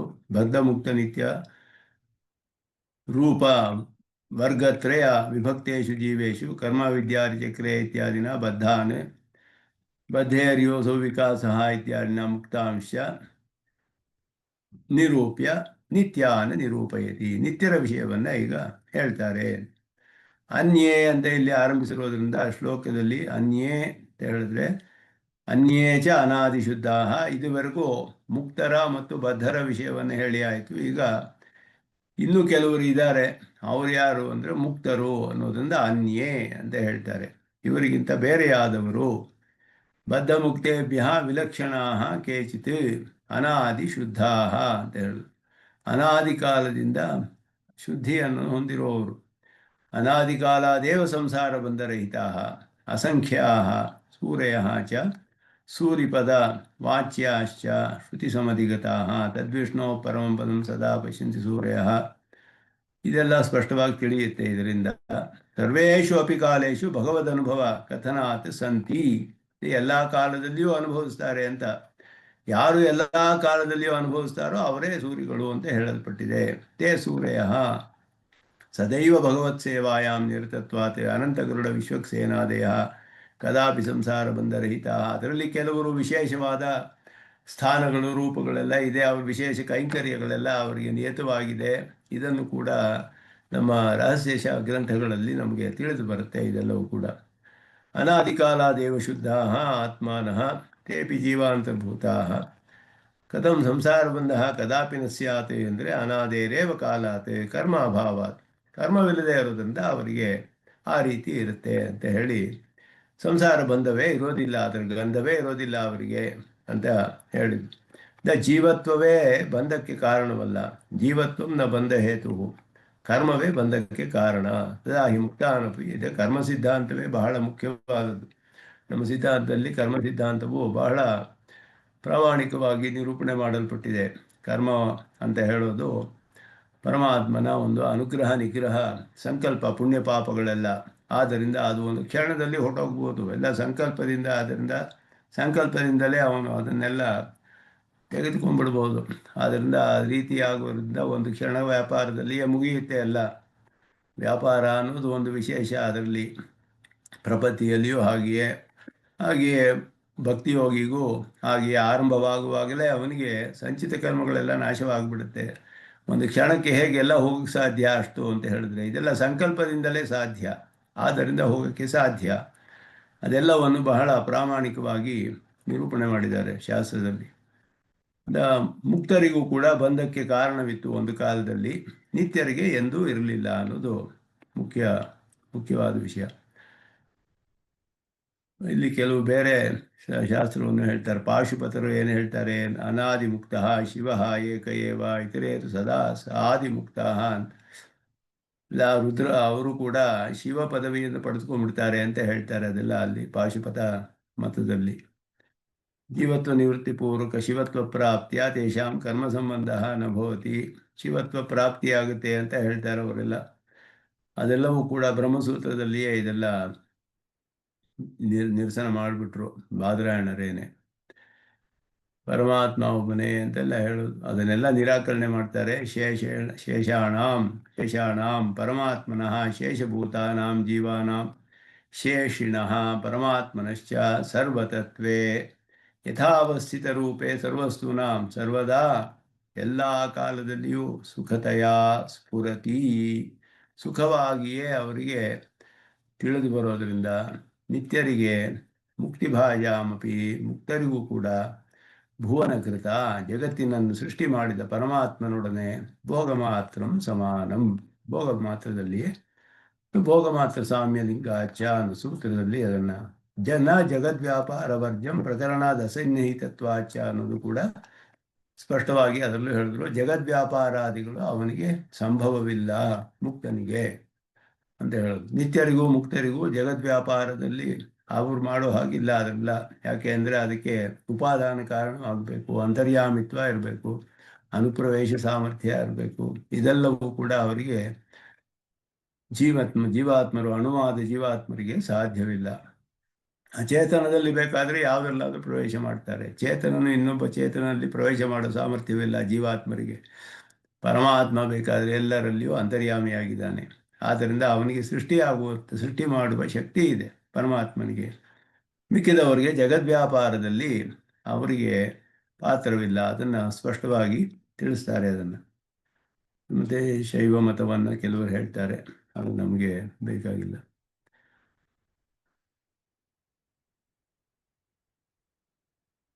ನಿತ್ಯಸೂರಿಗಳು ಮುಕ್ತರಿಗೆ ಸಮಾನರೇ, ಆದರೂ ಅವರಿಗೆ ಎಂದಿಗೂ ಒಂದೇ ರೀತಿಯಲ್ಲಿ ಇದ್ದರು ಅನ್ನೋದರಿಂದ ಯಾವ ಒಂದು ವಿರೋಧವು ಅದರಲ್ಲಿ ಉಂಟಾಗುವುದಿಲ್ಲ ನಮಗೆ. ಇನ್ನು ಮುಂದಿನ ಶ್ಲೋಕದಲ್ಲಿ ಈ ಮುಕ್ತಿಯ ವಿಷಯದಲ್ಲಿಯೇ ಇನ್ನು ಕೆಲವು ಅಧಿಕವಾದ ವಿಷಯಗಳನ್ನು ತೋರಿಸ್ತಾರೆ. ಇಲ್ಲಿ ಮುಕ್ತಿಯಲ್ಲಿ ಭೇದಗಳಿದೆಯೇ ಅಂತ ಹೇಳಿಬಿಟ್ಟು, ಮುಕ್ತಿಯಲ್ಲಿ ತಾರತಮ್ಯ ಪುರಾಣಗಳಲ್ಲೆಲ್ಲ ಅನೇಕವಾಗಿ ಹೇಳಲ್ಪಟ್ಟಿದೆ. ಶ್ರುತಿಯಲ್ಲಿಯೂ ಕೆಲವು ವಿಷಯ ಹಾಗೆ ಬರುತ್ತೆ. ಸಾಲೋಕ್ಯತಾಂ ಅಂತ ಬರುತ್ತೆ, ಸಾಲೋಕ್ಯವನ್ನು ಪಡಿತಾರೆ ಅಂತ ಇದೆ. ಸಾಮ್ಯ ಹೇಳಿದೆ, ಸಾಲೋಕ್ಯ ಹೇಳಿದೆ. ಇದೆಲ್ಲ ಹೇಳಿರೋದ್ರಿಂದ ಮುಕ್ತಿಯಲ್ಲಿ 4 ವಿಧವಾದ ಮೋಕ್ಷ ಅಂತ ಕೆಲವು ಪುರಾಣಗಳಲ್ಲೆಲ್ಲ ಬರುತ್ತೆ. ಸಾಲೋಕ್ಯ, ಸಾರೂಪ್ಯ, ಸಾಮೀಪ್ಯ, ಸಾಯುಜ್ಯ ಅಂತ ಹೇಳ್ಬಿಟ್ಟು ಒಂದೇ ಲೋಕದಲ್ಲಿರೋದು, ಸಮೀಪದಲ್ಲಿ ಇರುವಂತಹದ್ದು, ಒಂದೇ ರೂಪವನ್ನು ಪಡೆದುಕೊಳ್ಳೋದು. ಸಾಯುಜ್ಯ ಅಂದರೆ ಒಂದೇ ಗುಣವನ್ನು ಹೊಂದಿರೋದು, ಸಮಾನವಾದ ಗುಣ. ಈ 4 ಹೇಳಲ್ಪಟ್ಟಿದೆ. ಅದರಲ್ಲಿ ಸಾಯುಜ್ಯವೇ ಮೋಕ್ಷ, ಅದರಲ್ಲಿ ಎಲ್ಲವೂ ಅಂತರ್ಗತ ಅನ್ನೋದು ಸಿದ್ಧಾಂತ. ಅದನ್ನು ಹೇಳ್ತಾರೆ ಇಲ್ಲಿ. ಸಾಲೋಕ್ಯಾದ್ಯಾಹ ಪ್ರಭೇದಾಹ ನನು ಪರಿಪಠಿತಾಹ ಕ್ವಾಪಿ ಮೋಕ್ಷಸ್ಯ ಮೈವಂ. ಸರಿ ಇಲ್ಲ ಅಂತ ಹೇಳಿದ್ರು ಪೂರ್ವಪಕ್ಷ. ಮೈವಂ ಅನ್ನೋದ್ರಿಂದ ನಿರಾಕರಣೆ ಮಾಡ್ತಾರೆ. ಸಾಯುಜ್ಯಸ್ಯೈವ ತತ್ವಾತ್ ತದಿತರ ವಿಷಯ ಮುಕ್ತಿ ಶಬ್ದಸ್ತು ಭಾಕ್ತಃ. ಭಾಕ್ತ ಅಂದರೆ ಸೆಕೆಂಡ್ರಿ ಸೆನ್ಸ್, ಲಾಕ್ಷಣಿಕ ಅಂತ ಅರ್ಥ. ಅದು ಲಾಕ್ಷಣಿಕವಾಗಿ ಹೇಳಲ್ಪಟ್ಟಿದೆ ಭಾಕ್ತ. ಮುಖ್ಯವಾದ ಅರ್ಥದಲ್ಲಿ ಮುಕ್ತಿ ಅನ್ನೋ ಶಬ್ದಕ್ಕೆ ಸಾಯುಜ್ಯ ಅನ್ನೋದೇ ಅರ್ಥ. ತಸ್ಮಿನ್ ಸ್ಥೇ ಚ ತ್ರಯಸ್ಯುಃ ತದಪಿ ಚ ಸಯುಜೋರ್ಭಾವ ಇತ್ಯೈಕರಸ್ಯಂ. ಸಯುಜೋರ್ಭಾವ ಸಾಯುಜ್ಯಂ. ಇಲ್ಲಿ ಅದರ ಒಂದು ವಿಗ್ರಹವಾಕ್ಯವನ್ನು ಹೇಳ್ತಾರೆ. ಸಾಯುಜ್ಯ ಅದಕ್ಕೆ ಏನರ್ಥ ಅಂದರೆ ಸಯುಜೋರ್ಭಾವ ಸಾಯುಜ್ಯಂ. ಸಯುಕ್ ಅಂದರೆ ಸಮಾನ ಗುಣಕಃ ಸಯುಕ್, ಸಮಾನವಾದ ಗುಣವುಳ್ಳವನು ಸಯುಕ್ ಅಂತ ಹೇಳಲ್ಪಡ್ತಾನೆ. ಸಯುಜೋಭಾವ ಸಾಯುಜ್ಯಂ, ಸಮಾನ ಗುಣವನ್ನು ಹೊಂದಿರುವಂತಹದ್ದೇ ಸಾಯುಜ್ಯ ಅಂತ ಹೇಳಲ್ಪಡುತ್ತೆ. ಪರಮಾತ್ಮನಿಗೆ ಇರುವಂತೆ ಇವನಿಗೂ ಅಷ್ಟಗುಣಗಳ ಆವಿರ್ಭಾವವಾಗುತ್ತೆ. ಅದು ಅಲ್ಲಿ ಹೇಳಲ್ಪಟ್ಟಿದೆ ಸಾಯುಜ್ಯ ಅನ್ನೋದು. ಯುಕ್ಸಾಮ್ಯಂ ಇತ್ಯೈಕರಸ್ಯಂ. ಯುಕ್ಸಾಮ್ಯಂ ಲೋಕಸಾಮ್ಯಾಧಿವತ್ ಅಪಟು ಧಿಯಾಂ ತಾವತೈವೈಕ್ಯ ಮೋಹ. ತಾವತಾ ಏವ ಐಕ್ಯ ಮೋಹ ಅಂತ ಹೇಳಿದ್ರು. ಸಾಮ್ಯ ಅಂತ ಹೇಳಿಬಿಟ್ರೆ ಯುಕ್ಗೆ ಅದು ಐಕ್ಯವೇ ಸಾಮ್ಯ ಅಂತ ಹೇಳುವಂಥವರು ಲೋಕದಲ್ಲಿ ಈ ರೀತಿ ಅನೇಕ ಕಡೆ ಕಂಡು ಬರುತ್ತೆ. ಆದರೆ ಅದು ಈ ತಾತ್ವಿಕವಾದ ನಿಜವಾದ ಅರ್ಥವಲ್ಲ ಅದಕ್ಕೆ ಅನ್ನೋದನ್ನು ಸ್ಪಷ್ಟಪಡಿಸ್ತಾರೆ ಇಲ್ಲಿ. ಸಾಲೋಕ್ಯಾದ್ಯಾಹ ಮೋಕ್ಷಸ್ಯ ಪ್ರಭೇದಾಹ ಕ್ವಾಪಿ ಪರಿಪಠಿತಾಹ ನನು. ಕೆಲವು ಕಡೆ ಎಲ್ಲ ಹೇಳಲ್ಪಟ್ಟಿದೆ ಪುರಾಣಗಳಲ್ಲಿ, ಹಾಗೆಯೇ ಪಂಚರಾತ್ರ ಸಂಹಿತೆಯಲ್ಲಿಯೂ ಹೇಳಲ್ಪಟ್ಟಿದೆ. ಸಾಲೋಕ್ಯ, ಸಾಮೀಪ್ಯ, ಸಾರೂಪ್ಯ, ಸಾಯುಜ್ಯ ಪ್ರಭೇದಗಳು ಸಂಹಿತೆಯಲ್ಲಿ, ಪಂಚರಾತ್ರ ಸಂಹಿತೆಯಲ್ಲಿ ಪ್ರತಿಪಾದಿತವಾಗಿದೆ. ಮೋಕ್ಷದ ತಾರತಮ್ಯವನ್ನು ಒಪ್ಪಬೇಕು ಅಂತ ಹೇಳಿದ್ರು. ಸಾಯುಜ್ಯಸ್ಯೈವ ತತ್ವಾತ್ ಮೈವಂ ತದಿತರ ವಿಷಯತು ಮುಕ್ತಿ ಶಬ್ದ ಭಾಗ. ಸುಲಭವಾಗಿ ಇದನ್ನು ನಿರಾಕರಣೆ ಮಾಡಿಬಿಡ್ತಾರೆ. ಸಿದ್ಧಾಂತ ಏನಂದರೆ ಸಾಯುಜ್ಯವೇ ಮೋಕ್ಷ ಅಂತ ಹೇಳೋದು. ಸಾಯುಜ್ಯ ಒಂದೇ ಮೋಕ್ಷ. ಆದ್ದರಿಂದ ಈ ಮಿಕ್ಕಿದೆಲ್ಲವೂ ಕೂಡ ಮೋಕ್ಷ, ಅದರಲ್ಲಿ ತಾರತಮ್ಯವಿದೆ ಅನ್ನೋದು ಸರಿಯಿಲ್ಲ. ಉಳಿದ 3 ಮುಕ್ತಿ ಅಂತ ಹೇಳಿರೋದು ಔಪಚಾರಿಕ ವ್ಯವಹಾರ, ಮುಖ್ಯ ವ್ಯವಹಾರವಲ್ಲ, ಔಪಚಾರಿಕ, ಸೆಕೆಂಡ್ರಿ ಸೆನ್ಸ್ ಅಂತ. ಸಾಯುಜ್ಯ ಒಂದೇ ಮೋಕ್ಷವಾದರೆ ಇದಕ್ಕೇನರ್ಥ? ಸಾರೋಪ್ಯ ಇದು ಯಾವುದು ಇಲ್ಲವೇ ಮೋಕ್ಷದಲ್ಲಿ ಅಂದರೆ ಎಲ್ಲ ಅದರಲ್ಲಿಯೇ ಅಂತರ್ಗತ ಅಂತ ಹೇಳ್ತಾರೆ. ತಸ್ಮಿನ್ ತೇ ತ್ರಯಶ್ಚ ಸ್ಯುಹು. 3 ಅದರಲ್ಲಿಯೇ ಇರುತ್ತೆ, ಅದರಲ್ಲಿಯೇ ಸೇರಿಬಿಡುತ್ತೆ, ಅಡಗಿರುತ್ತೆ ಅಂತ ಹೇಳೋದು. ಯಾಕೆ ಅಂದರೆ ಪರಮಾತ್ಮನಂತೆಯೇ ಇವನಿಗೆ ಯಾವ ಬೇಕಾದರೂ ರೂಪ ತೆಗೆದುಕೊಳ್ಬಹುದು. ಮುಕ್ತಿಯಲ್ಲಿ ಮುಕ್ತನು ಯಾವ ರೂಪ ಬೇಕಾದ್ರೂ ತೆಗೆದುಕೊಳ್ಳಬಹುದು. ಅದೇ ಲೋಕದಲ್ಲಿ ಇರ್ತಾನೆ. ಸಾಲೋಕ್ಯವೂ ಇದೆ, ಸಾಮೀಪ್ಯವೂ ಇದೆ, ಸಾರೂಪ್ಯವೂ ಇದೆ, ಎಲ್ಲ ಅದರಲ್ಲಿ ಅಂತರ್ಗತ. ತದಪಿ ಚ ಸಯುಜೋ ಭಾವ ಇತಿ ಐಕರಸ್ಯಂ ಲೋಕಸಾಮ್ಯಾಧಿಪತಿ ಯುಕ್ ಸಾಮ್ಯಂ. ಸಯುಜೋ ಭಾವ ಅನ್ನುವ ಇದರಿಂದ ಸಾಯುಜ್ಯಂ ಅನ್ನೋ ವ್ಯುತ್ಪತ್ತಿಯಿಂದ ಲೋಕಸಾಮ್ಯವನ್ನು ಸಾಲೋಕ್ಯ ಅಂತ ಹೇಳೋ ಹಾಗೆ ಆನಂದ ಸಾಮ್ಯವೇ ಸಾಯುಜ್ಯ, ಐಕ್ಯವಲ್ಲ. ಅದರಿಂದ ಸಮಾನ ಲೋಕವಿರೋದಕ್ಕೆ ಸಾಲೋಕ್ಯ ಹಾಗೆ ಹೇಳಿದೆಯೋ ಇಲ್ವೋ? ಇಲ್ಲಿಯೇ ಸಾಲೋಕ್ಯ, ಸಾಮೀಪ್ಯ ಅಂತ ಹೇಳೋ 4 ಇಲ್ಲಿ ಹೇಳ್ತಾರಲ್ಲ, 4 ವಿಧವಾದ ಮೋಕ್ಷ ಅಂತ ಹೇಳಿ. ಸಾರೂಪ್ಯ, ಸಾಲೋಕ್ಯ ಅಂತ ಹೇಳುವಾಗ ಸಾಲೋಕ್ಯ ಅಂದರೆ ಏನು? ಸಮಾನ ಲೋಕ ಅಂತ ಅರ್ಥ. ಸಾರೂಪ್ಯ ಅಂದರೆ ಸಮಾನ ರೂಪ, ಒಂದೇ ರೂಪ ಅಂದರೆ ಇಬ್ಬರು 2 ರೂಪಾಯಿ ಹೋಗಿ ಒಂದಾಗ್ಬಿಡುತ್ತೆ ಅಂತ ಅರ್ಥವಲ್ಲ. ಐಕ್ಯ ಅರ್ಥ ಹೇಳೋದಿಲ್ಲ ಅಲ್ಲಿ. ಸಮಾನ ಲೋಕ ಅನ್ನೋದೇ ಅರ್ಥ ಹೇಗೆ ಸಾಲೋಕ್ಯ ಶಬ್ದಕ್ಕೆ ಹೇಳ್ತಾರೋ ಹಾಗೆ ಸಾಯುಜ್ಯ ಶಬ್ದಕ್ಕೆ ಸಮಾನ ಗುಣ, ಸಯುಜೋ ಭಾವ ಅಂತ ಅರ್ಥ ಮಾಡಬೇಕು. ಆನಂದ ಸಾಮ್ಯವೇ ಸಾಯುಜ್ಯ, ಐಕ್ಯವಲ್ಲ. ಅಪಟು ಧಿಯಾಂ ತಾವತಾ ಏವ ಐಕ್ಯಮೋಹ. ಸಾಲೋಕ್ಯಾದಿ ಪದಗಳಲ್ಲಿ ಐಕ್ಯರೂಪವಾದ ಸಮಾನತೆ ತೋರೋ ಹಾಗಿದೆ ಮಾತ್ರದಿಂದಲೇ ಐಕ್ಯವೇ ಸಾಯುಜ್ಯ ಅಂತ ತಿಳಿತಾರೆ. ಒಂದೇ ಲೋಕ ಅಂತ ಹೇಳಿದ್ರೆ ಒಂದೇ ಲೋಕದಲ್ಲಿ ಇರ್ತಾರೆ ಅಂತ ಹೇಳೋ ಹಾಗೆ ಸಾಯುಜ್ಯವು ಒಬ್ಬರೇ ಆಗ್ಬಿಡ್ತಾರೆ ಅಂತ ಅರ್ಥ ಅಲ್ಲ, ಐಕ್ಯ ಅನ್ನೋ ಅರ್ಥದಲ್ಲಿ ಬರೋದಿಲ್ಲ. ಅದು ಈ ಗುಣ, ಸಮಾನವಾದ ಗುಣ ಅನ್ನುವ ಅರ್ಥ ಬರುತ್ತೆ. ಆದ್ದರಿಂದ ಅಲ್ಲಿಯೂ ಆ ಲೋಕವನ್ನು ಪಡೆಯುವರು ಒಂದಾಗೋದಿಲ್ಲ. ಒಂದು ಲೋಕದಲ್ಲಿ ಇರ್ತಾರೆ ಹೊರತು ಇಬ್ಬರು ಬೇರೆ ಬೇರೆಯಾಗಿ ಇರ್ತಾರೆ. ಸಾಲೋಕ್ಯದಲ್ಲಿಯೂ ಸಾಲೋಕ್ಯ ಅನ್ನುವಾಗ ಒಂದೇ ಲೋಕ ಅನ್ನುವ ಅರ್ಥ ಬಂದರೂ ಆ ಲೋಕದಲ್ಲಿ ಇದ್ದರೂ ಇವರಿಬ್ಬರು ಬೇರೆ ಬೇರೆಯಾಗೇ ಇರ್ತಾರೆ. ಆದ್ದರಿಂದ ಇಬ್ಬರು ಹೋಗಿ ಒಂದು ಪದಾರ್ಥ ಆಗೋದಿಲ್ಲ, 2 ಪದಾರ್ಥಗಳು ಹಾಗೆಯೇ ಇರ್ತೀವಿ. ಇಬ್ಬರಿಗೆ ಒಂದು ಸಾಲೋಕ್ಯ, ಒಬ್ಬರಿಗೆ ಇನ್ನೊಬ್ಬರೊಡನೆ ಸಾಲೋಕ್ಯ ಉಂಟಾದರೆ ಇವರು ಅವರು ಒಂದೇ ಲೋಕದಲ್ಲಿ ಇರ್ತಾರೆ ಅಂತ ಅರ್ಥ, ಬೇರೆ ಬೇರೆಯಾಗಿಯೇ ಇರ್ತಾರೆ. ಅವರಿಗೆ ಸ್ವರೂಪದಲ್ಲಿ ಐಕ್ಯ ಇಲ್ಲ. ಅದೇ ರೀತಿ ಸಾಯುಜ್ಯ ಶಬ್ದಕ್ಕೂ ಅರ್ಥ ಮಾಡಬೇಕು. ಅದನ್ನು ಪಂಚರಾತ್ರದ ಪ್ರಮಾಣ ತೋರಿಸ್ತಾರೆ. ಲೋಕೇಶು ವಿಷ್ಣೋಹೋ ನಿವಸಂತಿ ಕೇಚಿತ್, ಇದು ಸಾಲೋಕ್ಯವನ್ನು ತಿಳಿಸುತ್ತೆ. ಸಮೀಪ ಪಿಚ್ಛಂತಿತು ಕೇಚಿದನ್ಯೇ, ಕೆಲವರು ಸಾಮೀಪ್ಯವನ್ನು ಇಷ್ಟಪಡ್ತಾರೆ. ಅನ್ಯೇತು ರೂಪಂ ಸದೃಶಂ ಭಜಂತೆ, ಕೆಲವರು ಸಾರೂಪ್ಯವನ್ನು ಪಡೆದುಕೊಳ್ತಾರೆ. ಸಾಯುಜ್ಯಮನ್ಯೇ ಸತು ಮೋಕ್ಷ ಉಕ್ತ, ಸಾಯುಜ್ಯವನ್ನು ಪಡೆದುಕೊಳ್ತಾರೆ, ಇದು ಮೋಕ್ಷ ಅಂತ ಹೇಳಲ್ಪಟ್ಟಿದೆ. ಆದ್ದರಿಂದ ಈ 4 ರೂಪದಲ್ಲಿ ಎಲ್ಲ ವಿಷ್ಣುವಿನಂತೆ ಚತುರ್ಭುಜ ಶಂಖಚಕ್ರಾದಿಗಳನ್ನು ಪಡೆಯುವುದು ಸಾರೂಪ್ಯ, ಅವನು ಗುಣಸಾಮ್ಯವನ್ನು ಪಡೆಯುವುದು ಸಾಯುಜ್ಯ. ಮುಕ್ತಿಯಲ್ಲಿ ಪ್ರಭೇದ ಇದೆ ಅನ್ನೋದು ಪೂರ್ವ ಪಕ್ಷಿ. 4 ಮುಕ್ತಿ ಅಂತ ಒಪ್ಕೊಳ್ಬೇಕು ಅಂದರೆ ಸಾಯುಜ್ಯಮನ್ಯೇ ಅಂತ ಹೇಳಿ ಸತು ಮೋಕ್ಷ, ತು ಅನ್ನೋ ಶಬ್ದ ಏನು ಮಾಡುತ್ತೆ ಅಂದರೆ ವ್ಯಾವೃತ್ತಿ ಮಾಡುತ್ತೆ ಮಿಕ್ಕಿದ್ದನ್ನೆಲ್ಲ. ಸೂತ್ರದಲ್ಲಿಯೂ ಹಾಗೆ, ಬ್ರಹ್ಮಸೂತ್ರಗಳಲ್ಲಿ ತು ಅಂತ ಬಂದರೆ ಬಟ್ ಅಂತ ಇಂಗ್ಲೀಷಲ್ಲಿ ಹೇಳ್ತೀವಲ್ಲ ಹಾಗೆ, ಬಟ್ ಸಾಯುಜ್ಯ ಇಸ್ ಓನ್ಲಿ ಮೋಕ್ಷ ಅಂತ ಹೇಳೋ ಹಾಗೆ ಸತು ಮೋಕ್ಷ ಉಕ್ತ, ಅದುವೇ ಮೋಕ್ಷ, ಮಿಕ್ಕಿದೆಲ್ಲ ಸಾಕ್ಷಾತ್ ಮೋಕ್ಷವಲ್ಲ. ಆದ್ದರಿಂದ ಆ ರೀತಿಯ ಅರ್ಥವನ್ನು ಆ ಶ್ಲೋಕಕ್ಕೆ ಹೀಗೆ ಅರ್ಥ ಮಾಡಬೇಕು ಅಂತ ಹೇಳಿ ಅದಕ್ಕೆ ಶ್ರುತಿ ಪ್ರಮಾಣಗಳು ಬೇಕಾದಷ್ಟು ಇದೆ. ಅದಕ್ಕೆ ಆ ವಿಷಯದಲ್ಲಿ ಏನು ಸಂದೇಹವೇ ಇಲ್ಲ. ಇದೆಲ್ಲ ಕೂಡ ಸುಲಭವಾದ ವಿಷಯಗಳೇ. ಇದೆಲ್ಲ ಬ್ರಹ್ಮಸೂತ್ರದಲ್ಲಿಯೂ ಅನೇಕ ಕಡೆ ಇದೆಲ್ಲ ನಿರೂಪಣೆ ಆಗಿದೆ. ಇದರಲ್ಲಿ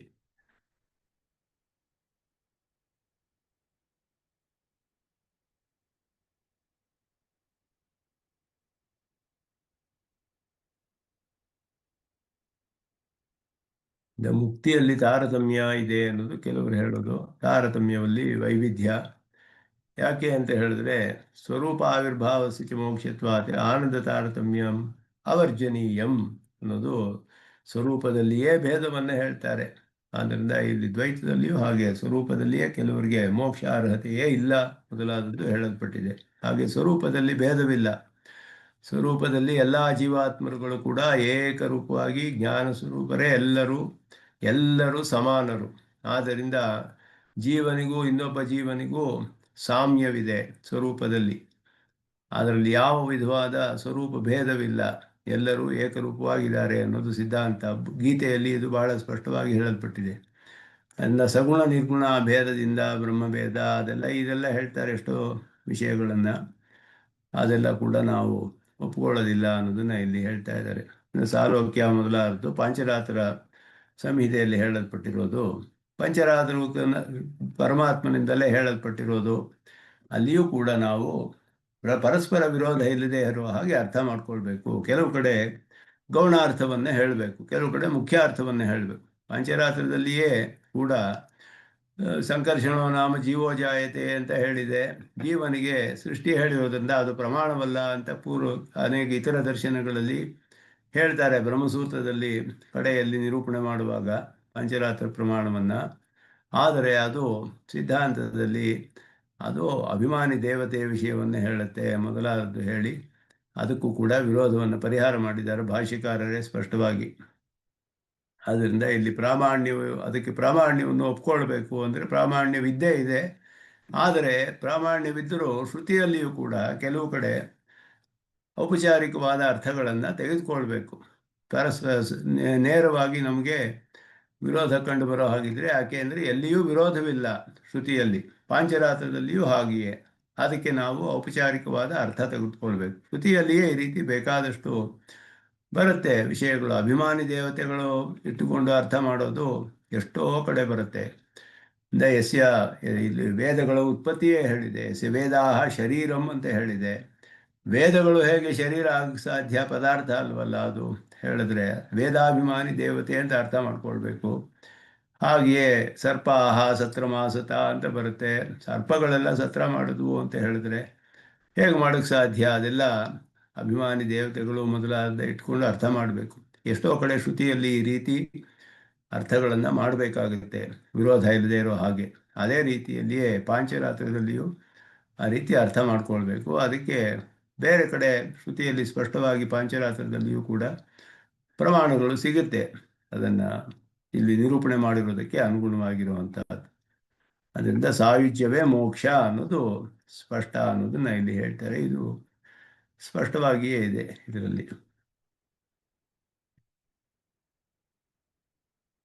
ಮುಕ್ತಿಯಲ್ಲಿ ತಾರತಮ್ಯವಿಲ್ಲ ಅನ್ನೋದೇ ಸ್ಪಷ್ಟ ಇಲ್ಲಿ. ತತ್ತದ್ದೇವತಾ ಉಪಾಸಕಾನಾಂ ಸರ್ವೇಷಾಂ ಫಲಸಿದ್ಧಿ ಏಕರೂಪಾ ಭವತಿ ಉಪಾಸನ ತಾರತಮ್ಯಮೇವ ತತ್ರ ಕಾರಣ. ಉಪಾಸನ ತಾರತಮ್ಯಸ್ಯ ಮನಸಃ ಏಕಾಗ್ರ್ಯಾದಿ ತಾರತಮ್ಯಾತ್. ಇದೆಲ್ಲ ಪೂರ್ವ ಪಕ್ಷ ಹೇಳ್ತಾರೆ ಇದೆಲ್ಲ. ಆದ್ದರಿಂದ ಇಲ್ಲಿ ಶ್ರುತಿಯಲ್ಲಿ ಬ್ರಹ್ಮಸೂತ್ರದಲ್ಲಿ ಸ್ಪಷ್ಟವಾಗಿ ಹೇಳಿದ್ದು ವಿಕಲ್ಪ ಅವಿಶಿಷ್ಟ ಫಲತ್ವ. ಎಲ್ಲ ಉಪಾಸನೆಗಳಿಗೂ ಫಲ ಒಂದೇ. ಆದ್ದರಿಂದ ವಿಕಲ್ಪ ಉಪಾಸನೆಗಳಲ್ಲಿ ಚಾಯ್ಸ್, ಎರಡು ಉಪಾಸನೆ ಮಾಡೋದಿಲ್ಲ ಯಾರು. ಒಂದು ಬ್ರಹ್ಮೋಪಾಸನೆ ಮಾಡುವಾಗ ಒಂದು ಉಪಾಸನೆಯಲ್ಲಿಯೇ ಫಲ ಸಿಕ್ಕಿಬಿಡುತ್ತೆ, ಮೋಕ್ಷ.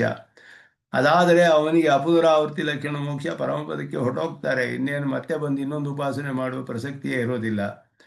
ಅಂದರೆ ಎಲ್ಲ ಉಪಾಸನೆಗಳಿಗೂ ಫಲದಲ್ಲಿ ಯಾವ ಭೇದವೂ ಇಲ್ಲ. ವಿಕಲ್ಪ ಅವಿಶಿಷ್ಟ ಫಲತ್ವ ಅಂತ ಹೇಳುದು. ಮತ್ತೆ ಯಾವುದೇ ಉಪಾಸನೆ ಮಾಡಿದ್ರು, ಕೆಲವು ಗುಣಗಳನ್ನು ಇಟ್ಟುಕೊಂಡು ಉಪಾಸನೆ ಮಾಡಿದ್ರು, ಮೋಕ್ಷದಲ್ಲಿ ಪರಿಪೂರ್ಣ ಬ್ರಹ್ಮಾನುಭವ ಎಲ್ಲರಿಗೂ ಸಿಗುತ್ತೆ ಅನ್ನೋದು ಸಿದ್ಧಾಂತ. ಅದು ಕೂಡ ಹೇಳಲ್ಪಟ್ಟಿದೆ. ಮೋಕ್ಷದಲ್ಲಿ ಎಲ್ಲರೂ ಎಲ್ಲ ಗುಣಗಳನ್ನು ಅನುಭವಿಸ್ತಾರೆ.